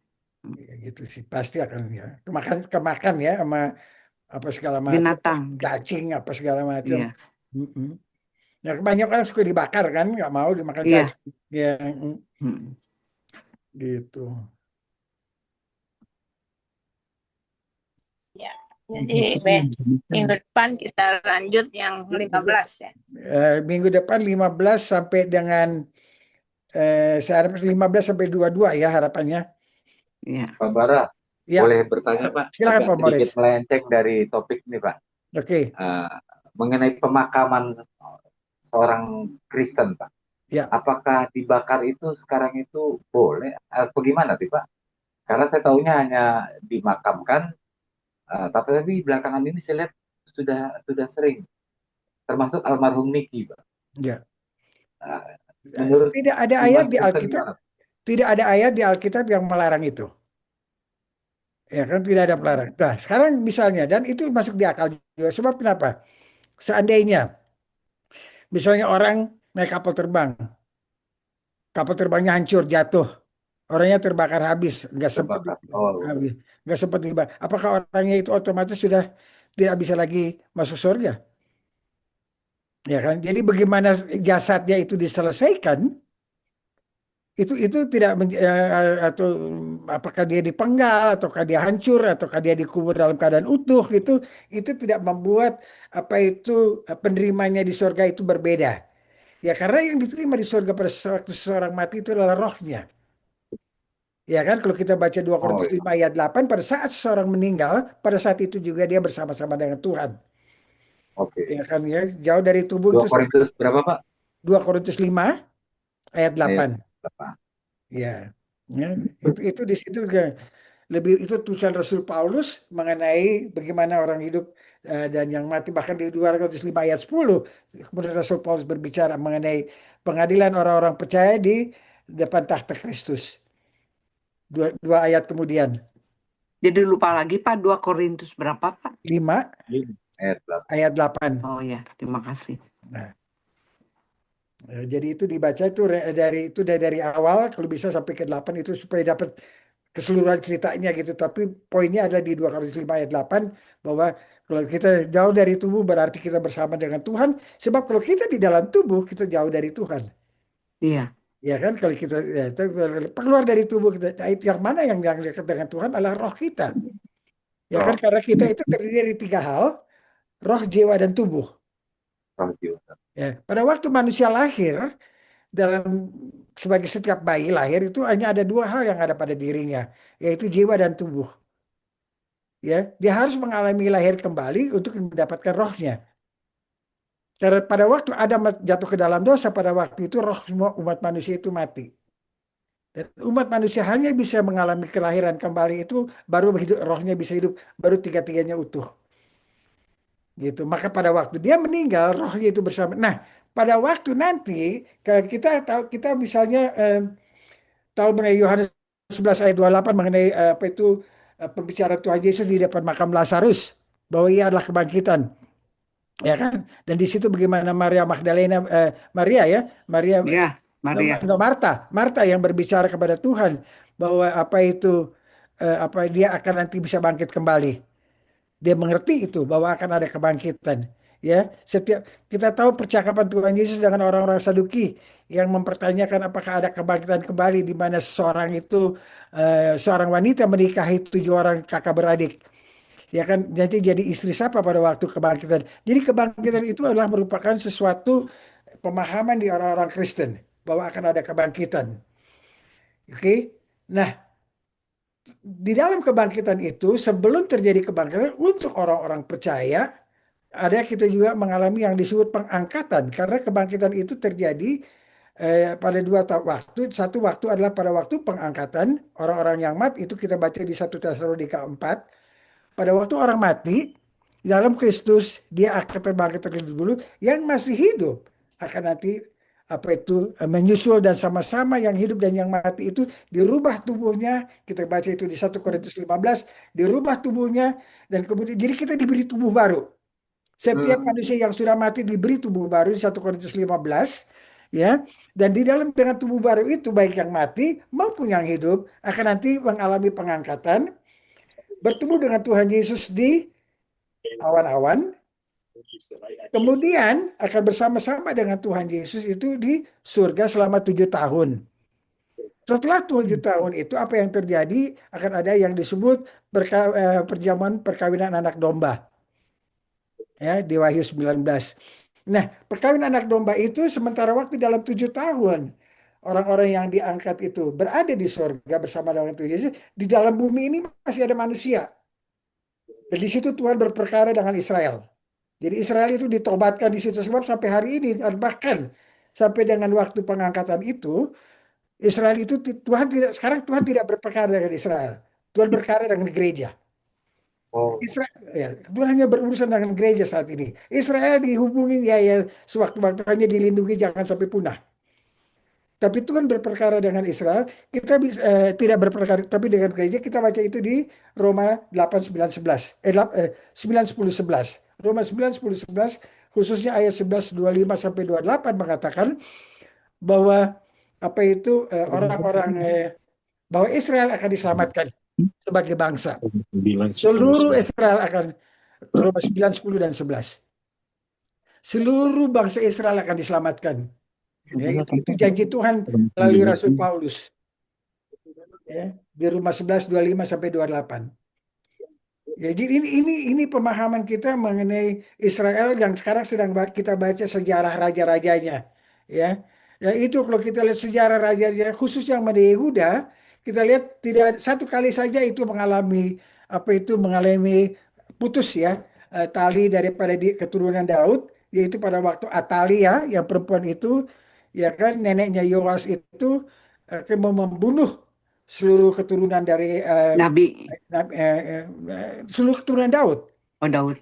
seluruh keturunan Daud dan sebagai keturunan raja kan seluruh, Oh, jadi iya. anaknya Ahasia dari si Atali itu punya anak Ahasia, dia mati, dia jadi ibu suri, kemudian dia menguasai semua yang ada hubungan dengan Raja. Ahasia itu dia membunuh.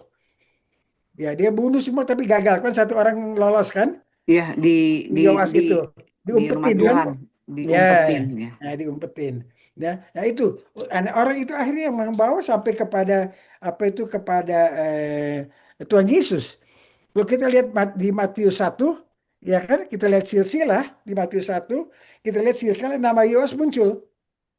Ya kan, nama Yoas muncul, Ahasia muncul, Yoas muncul, sampai akhirnya akan muncul nama Tuhan Yesus di situ di dalam Matius 1. Nah, jadi itu kita lihat semua cerita-cerita yang kita baca ini membawa kita nanti kepada Tuhan Yesus. Dan itu penting karena memang Tuhan menjanjikan kepada Raja Daud, kita sudah bahas itu di 2 Samuel 7 yang lalu, bahwasanya keturunan Daud itu akan nanti menduduki tahta selamanya. Ya, menduduki tahta selamanya, ya keturunan Daud. Nah, kita lihat nanti putus. Ya, nanti akan putus habis dua raja-raja, kita bahas dua raja-raja 25 selesai, kita lihat sudah putus habis itu. Karena udah nggak ada lagi keturunan Daud jadi raja. Tidak ada lagi. Ya, tapi nanti itu akan berdiri kembali melalui Tuhan Yesus sebagai anak Daud, di mana dia akan menduduki tahta Daud itu untuk selama-lamanya. Ya, dan janji Tuhan itu di 2 Samuel 7 yang sudah kita bahas sebelumnya. Ya. Jadi itu ceritanya, dan makanya kalau kita mengikuti dua raja-raja ini bukan cuma ngomong sejarah, tetapi bagaimana di dalam sejarah Israel itu Tuhan selalu tangannya ada. Ya, Tuhan itu selalu kelihatan. Nah, dan itu penting untuk kita ketahui, Tuhan kita itu bukan mitos, bukan seperti Tuhan apa itu dewa-dewanya Yunani, bukan dewa-dewanya Romawi yang datang dari Gunung Olympus gitu dengan begitu banyak dewa-dewa, bukan dari dewa-dewa Hindu, bukan juga dari dewa-dewa Buddha. tokoh-tokoh orang Buddha yang melihat itu sebagai keseluruhan suatu alam semesta gitu. Enggak, Tuhan itu spesifik. Ya, Yahweh namanya. Dan itu dia Tritunggal, Allah Bapa, Allah Anak, Allah Roh Kudus.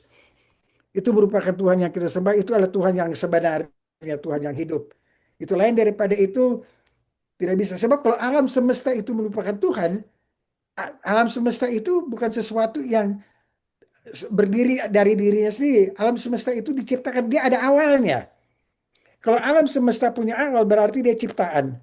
Ya kan? Karena sebelum ada awal, siapa yang mesti membuat itu? Itu timbulnya ada sesuatu yang menimbulkan itu. Karena tidak ada sesuatu bisa apa tuh eh, apa yang tidak ada tidak bisa menghasilkan sesuatu yang ada. Mesti ada sesuatu yang ada yang menghasilkan dari yang tidak ada menjadi ada. Ya kan? Dan yang sudah ada itu adalah Yahweh. Karena kita baca di Kejadian 1 ayat 1, pada mulanya Allah menciptakan langit dan bumi. Gitu. Jadi ini semua kita baca semua sampai ke sekarang ini menceritakan mengenai suatu rencana daripada Tuhan yang di Kejadian 1 menciptakan langit dan bumi, dan nanti di Wahyu 22 kita akan baca bagaimana Tuhan menciptakan langit baru dan bumi baru, dan kita orang-orang percaya akan semua berada di situ. Haleluya. Puji Tuhan. Amin. Puji Tuhan. Itu janji yang indah tuh. Ya, kalau Iya. kita lagi menghadapi kesulitan hari ini, keekonomian susah, puji Tuhan kita pada akhirnya akan masuk di suatu tempat yang ubinnya aja, jalanannya aja tuh dibikin aspalnya dari emas. Amin. Bayangin. Amin. Aspalnya dari emas itu yang kita pijak-pijak itu nanti tuh. Sekarang boleh kesulitan belanjaan. Dan itu janji itu tidak ada diberikan kepada siapapun kecuali pada orang percaya. Karena Hanya jalannya orang-orang dekat. percaya menerima janji itu. Dan itu tertulis di dalam firman Tuhan ini. Konkret. konkret janjinya. Dahsyat. Gitu. Baik, Baiklah, masih ada lagi pertanyaan. ya. Silakan Bapak-bapak atau Ibu-ibu.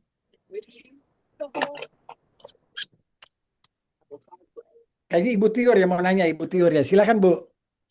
Udah mending, by the way, gimana punggungnya Bu? Hari ini saya off, terus kemudian saya di luar jemuran nih Pak Ya, Morris. Pak Maurits, Ya, sobat bagus, ya. Bu. Ya. Gimana berhasil Bu? Ini sih saya jadi kaki saya ini ya dinaikin aja gitu, udah lumayan gitu. Lumayan. Jadi gimana kalau kita jadikan Pak Maurits sebagai kita punya tabib? Tabib informal gitu. Saya kalau bangun pagi, Pak, kalau nyari udara segar, saya jam 6 jalan. Oh, begitu Kalau ya. saya mau cari matahari buat tulang-tulang kaki saya jam 8 jalannya. Oh, oke. Tanpa sendal, tanpa alas kaki. Oke. Wow. Saya pernah dengar itu ya, betul itu. Ya, makanya kaki saya udah tebal nih, Pak. Oke. Jangan tebal-tebal Pak, nanti masnya itu gak kepijak, gak terasa Pak, yang ada di surga. Terima kasih, terima kasih. Ibu Tiur, silakan Ibu. Ibu Tiur, kalau ada Ya, Ibu Nanda silakan Bu. tadi. Iya, ini yang Raja ke-8 itu Amazia ya Pak, Raja Yehuda itu. Dia itu ini ya, di umur 25 jadi raja, 29 tahun dia memerintah. Ya. Terus kemudian dia dibikin di sini, dia melakukan apa yang benar di mata Tuhan, Ya. hanya bukan seperti Daud, bapak leluhurnya. Ya. Ia berbuat tepat seperti yang diperbuat Yoas ayahnya. Namun demikian bukit-bukit, nah itu dia, bukit-bukit pengorbanan ya Pak ya, dia Ya. ini sih Pak, jadi kita nih juga suka gimana ya Pak, saya bilang, dia melakukan yang benar di mata Tuhan.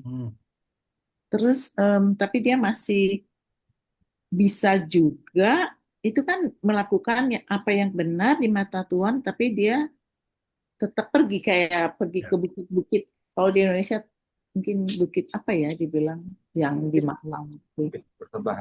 Persembahan gitu. Ya, seperti ya, betul.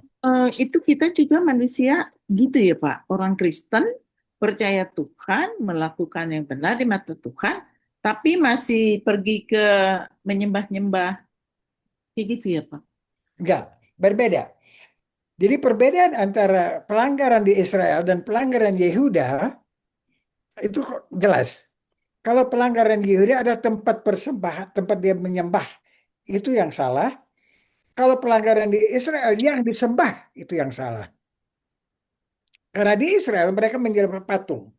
Sekalipun namanya patung itu adalah sesuai dengan Allah daripada Abraham, Ishak dan Yakub namanya, tetapi sosoknya itu mereka jelas-jelas melanggar perintah kedua, mereka membuat patung.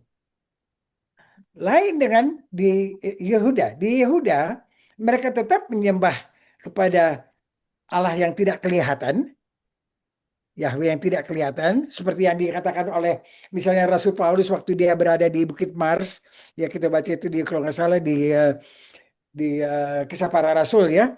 Pada waktu dia berbicara dengan orang-orang Yunani, di situ ada macam-macam papan. Di situ salah satulah ini di papan itu atau tempat ini adalah disediakan untuk Allah yang tidak dikenal, gitu kan. Dan kemudian yang memang itu adalah Yahweh, ya kan, Tuhan kita itu tidak kelihatan, tidak mempunyai sosok. Nah, itu juga dilakukan di Yehuda. Mereka menyembah kepada Tuhan yang tidak kelihatan itu.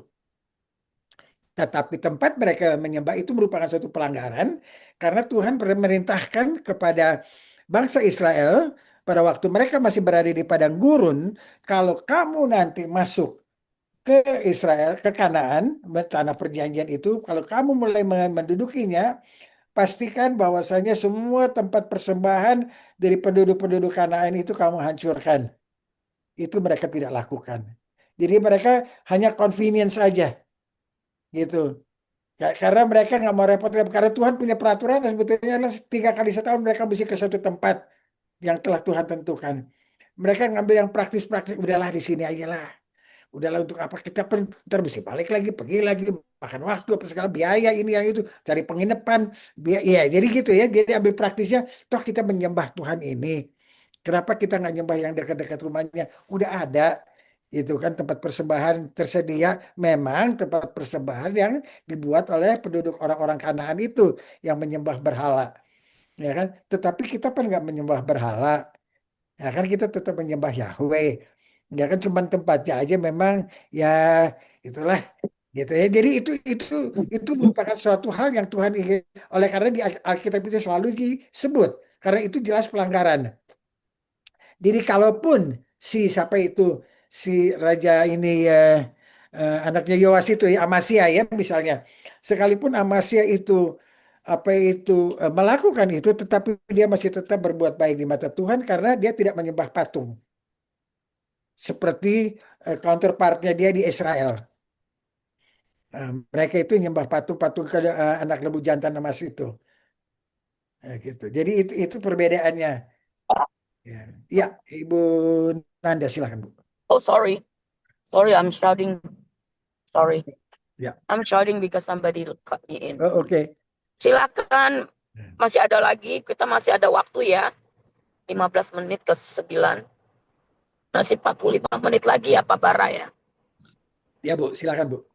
Ini Pak, satu lagi nih Pak Ya, ya. Bu, ya. Ini masih di 2 Raja 14 ya Pak. 2 Raja 14, Ini oke. kan dia tadi kan Amasya itu kan menyuruh. Jadi mereka ini jadi Amasya sama raja dari Israel. Ini kan dia dari Yehuda ya Pak. Mereka jadi ini ya Pak.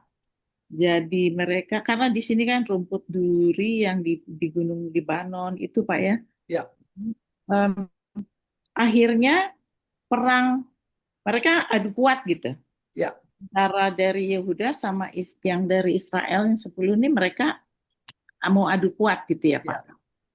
Nah, ini jadi kayak perang saudara ya Pak? Itu perang saudara, jelas perang saudara. Iya. Jadi latar belakang ceritanya itu gini Bu Tiur. Latar belakang ceritanya kan gini. Si Yehuda dia mau mengklaim tanah yang diambil oleh Edom. Ya kan? Nah, karena dia rasa barangkali dia nggak kuat sendiri, apa yang dia lakukan, dia ngomong sama Israel. Saya sewa tentara kamu, kasih 100.000 tentara kamu karena saya mau rebut kembali milik saya dari Edom. Oke, kata si Israel. Tapi harganya 100.000. 100 talenta, kata Israel kan. Harga 100. Oke, jadi bayarlah. Jadi si Raja Yehuda kasih 100 talenta, orang Israel sediain 100.000 tentara. Kemudian tapi ada nabi. Nabi ngomong sama Raja Yehuda, bakal apa sih mesti nyewa-nyewa lagi? Kan ada Tuhan kita. Kita pasti menang. Kita nggak perlu yang 100.000 tentara Israel. Oke, terus duit kita gimana dong kata si Amazia kan? Ya, oh gampang nanti Tuhan ganti. Ya kan kata si Nabi itu. Oke, tapi ya, Amazia itu memang dasar dia manusia. Dia seperti kita gitu. Kita nggak mau rugi dong. Kita minta refund dong. Ya kan kita beri mana dong? Saya kan nggak jadi pakai tentara kamu. Saya minta kembali dong 100.000-nya. 100 talentanya. Ya barangkali nggak usah 100 talenta 90 lah paling nggak. Potong biaya komisi segala macam barangkali kan gitu kan. Nah ini nggak mau si itu. Sampai si Yoas. Dia bilang nggak mau. Oh kalau gitu aduh kuatlah kita. Gimana? Ya kan dia mau ngeklaim. Dia mau tetap dia penasaran. Dia mau minta. Dia nggak mau rugi. Ini si Amasya. Orang Yahudi kan. Ya kan dia nggak mau rugi. Ya kan orang Yahudi mana ada yang mau rugi. Jadi dia tetap nuntut. Gitu kan. Nah disitulah letak kemudian mereka perang. Dalam peperang. Padahal si Yoas udah bilang udahlah. Ya kan. Kamu pasti kalah. Kamu pun seperti apa katanya. Kamu pun seperti rumput berduri. Saya kan pohon aras. Ya kan masa mau ngelawan pohon aras sih kamu. Ya kan gitu. Jadi udah dibilang. Udah disindir. Ya kan, tapi apa itu si Amasya itu tuh penasaran, gengsi kan, uang lagi 100.000, baru-baru sepeda aja dijabanin kan, ini 100 talent lagi. Itulah kira-kira cerita latar belakangnya kenapa ada terjadi peperangan ini. Kita baca itu nanti di 2 Tawarikh. Ya nanti pada waktu kita masuk situ akan kita ulangi lagi cerita ini, tapi agak lebih lengkap sedikit lah, gitu. Tapi itu yang terjadi. Jadi dia ditangkap si Amazia ini, begitu Bu. Make sense nggak Bu kira-kira ceritanya? Ya dasar masuk di akal ya. Kenapa mereka perang kan? Ya itulah. Ya kita menempatkan kita di tempat Amazia, barangkali kita gitu juga ya. Ya kan kita udah keluarin 100 talent, kita nggak jadi pakai pasukan, Mbak. Kita nggak mau cuma dapat nol dong kembali ya paling nggak dikit lah gitu. Ya kan, nah itulah jadi dia gengsi apalagi dia udah berhasil kan tanpa tentara Israel dia berhasil mengalahkan Edom, berhasil merebut kembali. Ya kan makanya disindir pada oleh si Raja Israel, mentang-mentang kamu udah bisa ngerebut Edom tanpa saya jadi kepala gede gitu kan. Mau ngelawan saya, kamu kan anak kecil digituin. Ya kan. Ya, inilah ceritanya kurang lebih. Oke. Baik, Bu. Ya kan. Sih, Pak. Iya, sama-sama.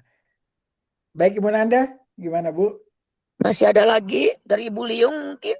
Ah, iya, Ibu Liung. Iya, Ibu Liung Ibu belum Liung bertanya nih. beneran. iya setelah dijelasin begitu pakai kata-kata yang gampang, jadi kita lebih mengerti. Pastor, bagus itu. Iya, gitu ya, Bu ya. Kalau Iya kan kan? saya bingung juga Iya. bahasanya. Iya. Apalagi pakai refund begitu ya. Rifan mah made in USA. Itu ya. Makanya kalau di Indonesia sih gak bakal balik tuh duit. Enggak. Ya kan benar-benar makanya Indonesia kayak Israel gitu kan. Iya. Gitu. Tapi kalau di Amerika ke target aja masih dapat lah balik ya. Pol. Iya, bisa. Nggak jadi ya udah nggak apa-apa katanya. Tadi Iya. bayar pakai kartu kredit apa pakai cash? Oh, kartu aja ntar kembaliin ke rekening kartu kredit katanya. Oke. Gitu ceritanya Ibu Liung.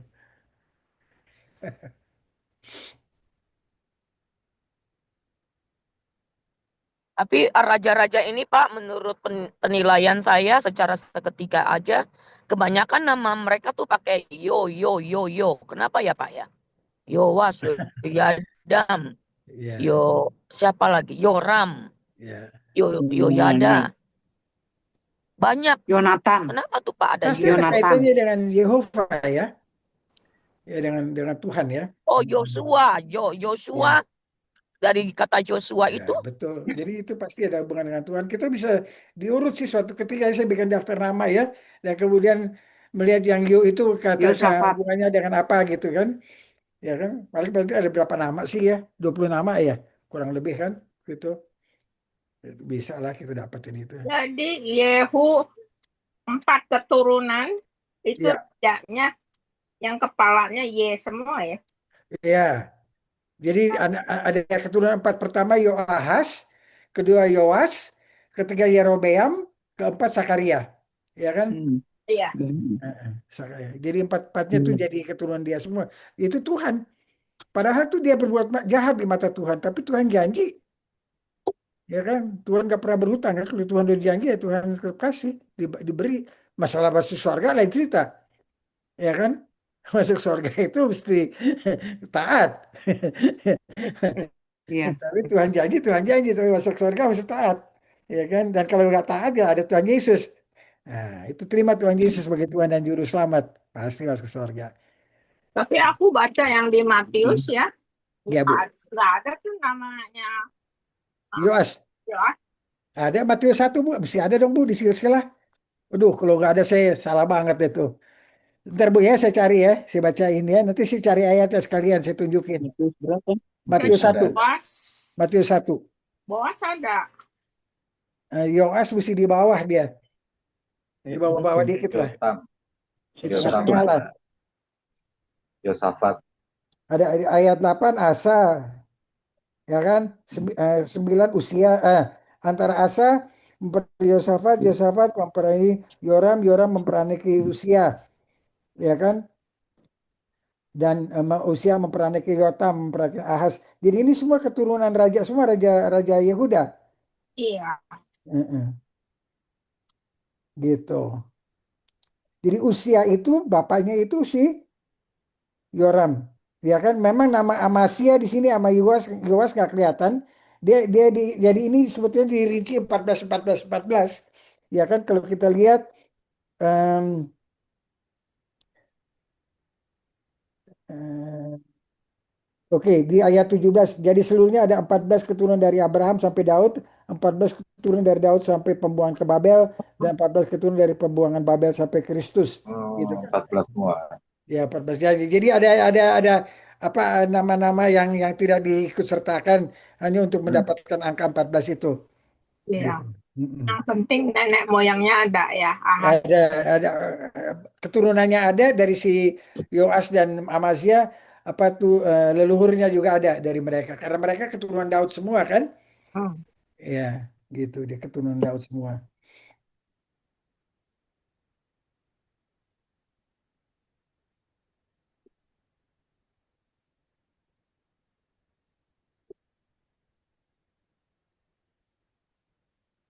Kalau nama-nama keturunan Ya, itu semua dari kakek terus ke cucu, ke buyut. Tapi buyut. kalau yang ngurusin mesbah Ya, itu dari bawah ke atas. itu Nyari. orang-orang Lewi. Iya, Lewi itu Ya. dari bawah ke Ya. atas. Kalau Tuhan Yesus di Lukas 3 juga dari bawah ke atas, Bu. Kalau di Matius dari atas ke bawah, ya kan, dari Mm-mm. Abraham ya ke bawah gitu kan. Oh, Tapi kalau Iya, di Lukas dia mulai dari Tuhan Yesus naik ke atas sampai ke Adam ya. Dalam Lukas 3 ya, coba lihat. Lukas 3 ayat hmm,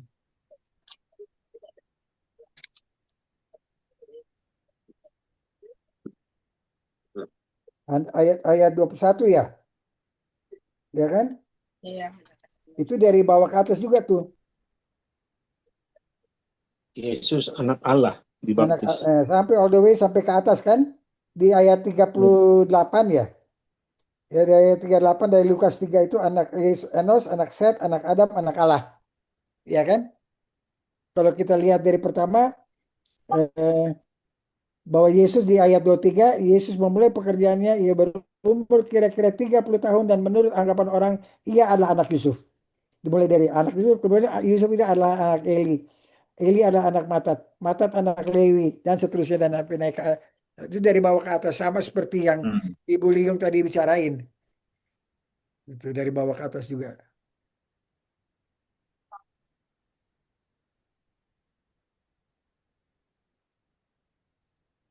Nanti akan ada pembahasannya tersendiri mengenai apa itu silsilah itu Matius dan Lukas ya karena itu nggak sama dua-duanya dia berbeda padahal yang apa tuh Tuhan Yesusnya adalah Tuhan Yesus gitu kan Iya. ya itu waktu masih agak lama sebelum kita sampai di situ tapi harap bersabar.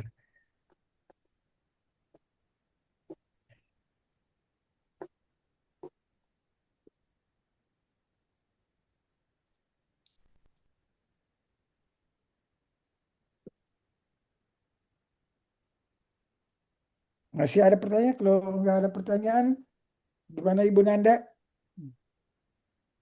Oke, baik. Kalau tidak ada lagi, apa kita bisa tutup, Pak Bara? Boleh. Yep. Kita ketemu lagi hari Selasa depan. Iya, Ya, Baik, Selasa depan berarti 2 Raja-Raja 15 sampai 17 ya, Pak? 15 sampai dua-dua. dengan 17. Berkali 18 ya saya coba usahakan. Oh, Jadi 4 di Selasa, 3 di Rebo gitu. 15, Dari Baik. 7. 15, 16, 17, 18. 4 pasal.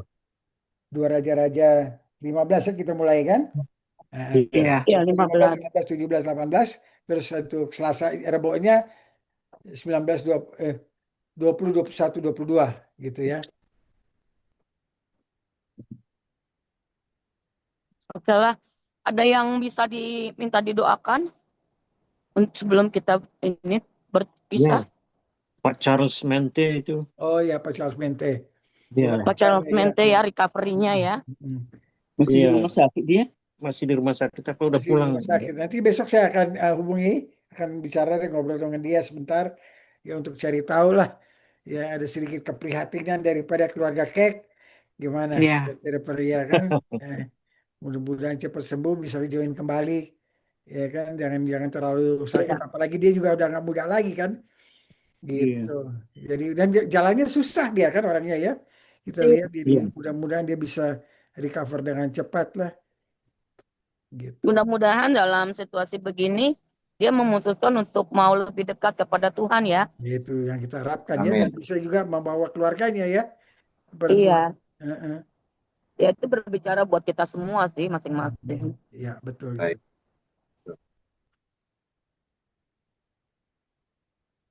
Ada lagi yang bisa didoakan? Ya, tiur lah. Dari Ibu Tiur ya dengan masih sedikit sakitnya katanya. Iya, iya. Nanda suami saya, Oh, Pak Herman. Kenapa Bu, Iya. Pak Herman Bu? ya di dadanya lah, bekas Oh itu, masih dada ya? bekas operasian kan. Masih ya sampai nyeri ya. Hmm, Iya. Iya. Kalau lagi ingat Ibu doakan, Ibu juga bisa taruh minyak sambil didoakan Bu, seperti Yakobus 5 ayat 16 itu Bu. Minyak apa ya, Bu Nanda? Minyak apa aja yang Tuhan tuntun yang ada di rumah. Oh iya, Minyak iya. Kan bukan minyaknya Bu yang sembuhkan iman.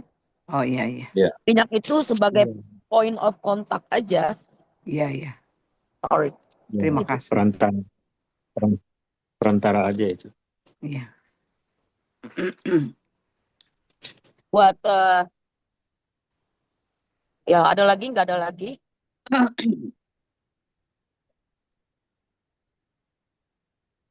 Yang bisa mendoakan bisa saya minta tolong Ibu Liung.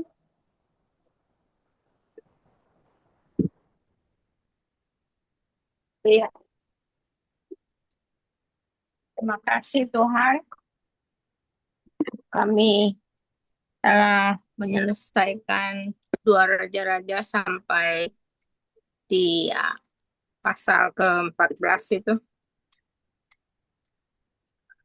Kami belajar banyak mengenai sifat-sifat orang Israel dan juga kami mau belajar dari kesalahan mereka supaya kami juga bisa taat kepada Tuhan.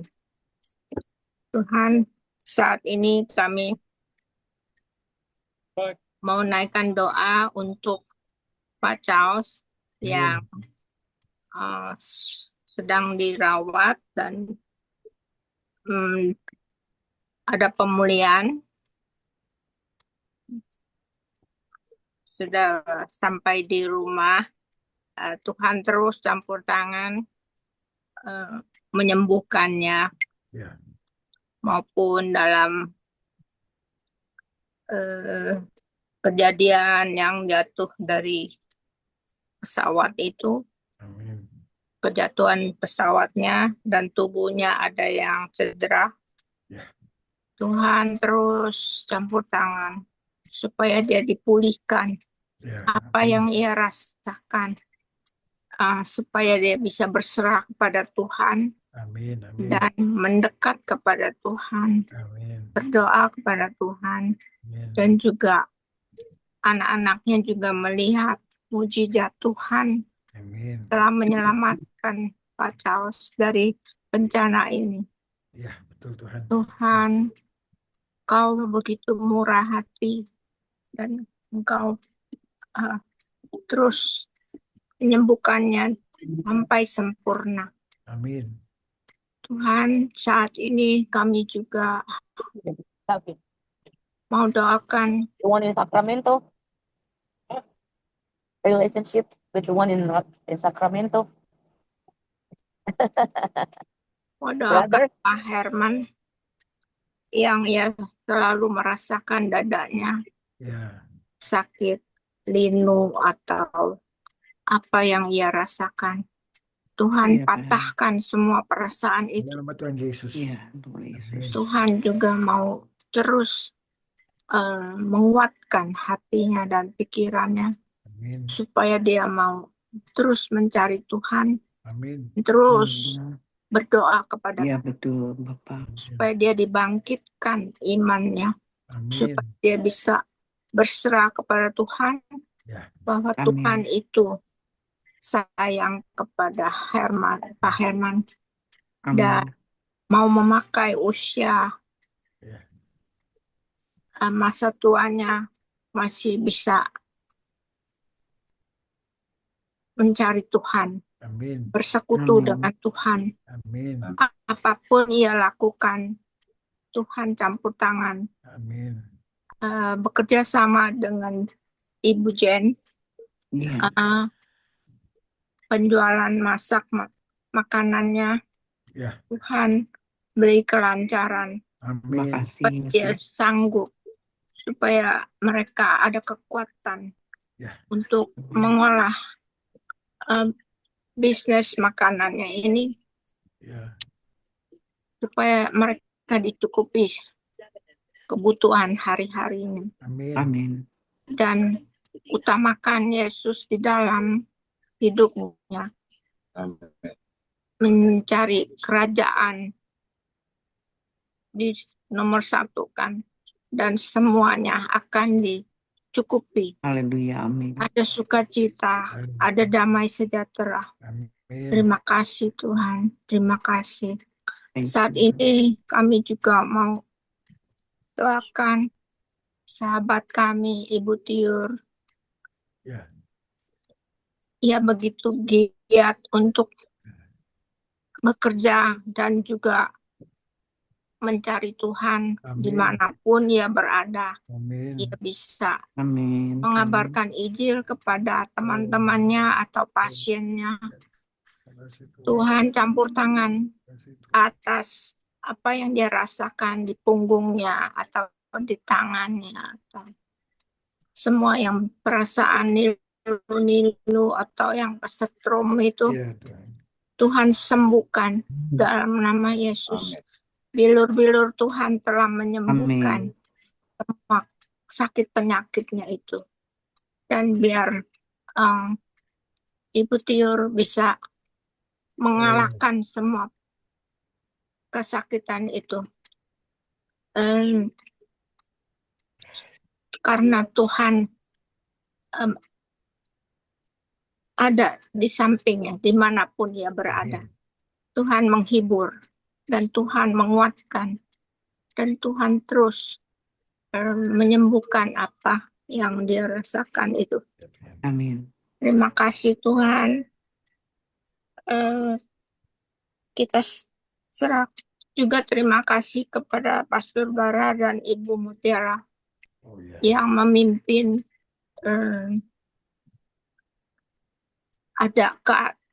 dengan adanya GEK ini, kami dikuatkan iman kami dan kami diperluas semua mengenai perjanjian lama ini. Terima kasih, kami terus sehati dan sepikiran. Tuhan beri hikmat supaya bisa diselesaikan semua pelajaran ini. Terima kasih Yesus, kami serahkan semuanya ini di dalam nama Yesus Kristus. Kami semua bisa istirahat dengan baik, yang di Amerika dan juga yang di Jakarta, yang di Indonesia.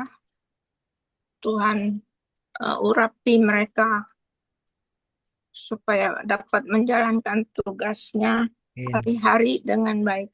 Amin. Terima kasih Tuhan, kami serahkan semuanya ini di dalam nama Yesus Kristus. Kami berdoa. Amin. Amin. Amin. Terima kasih Ibu Liun. Terima kasih. beliau. Selamat malam Pak Pendeta. Salam buat Barang Nanda, selamat malam Pak. Ibu Tata, Pak Bangun dengan Ibu, Saud, Selasa ya. Pak Maurits. Bang Liung, Ibu Jenny ya, Bu Tiun, Bu Nanda Jenny, sehat semua, Tiur. Tuhan berkati.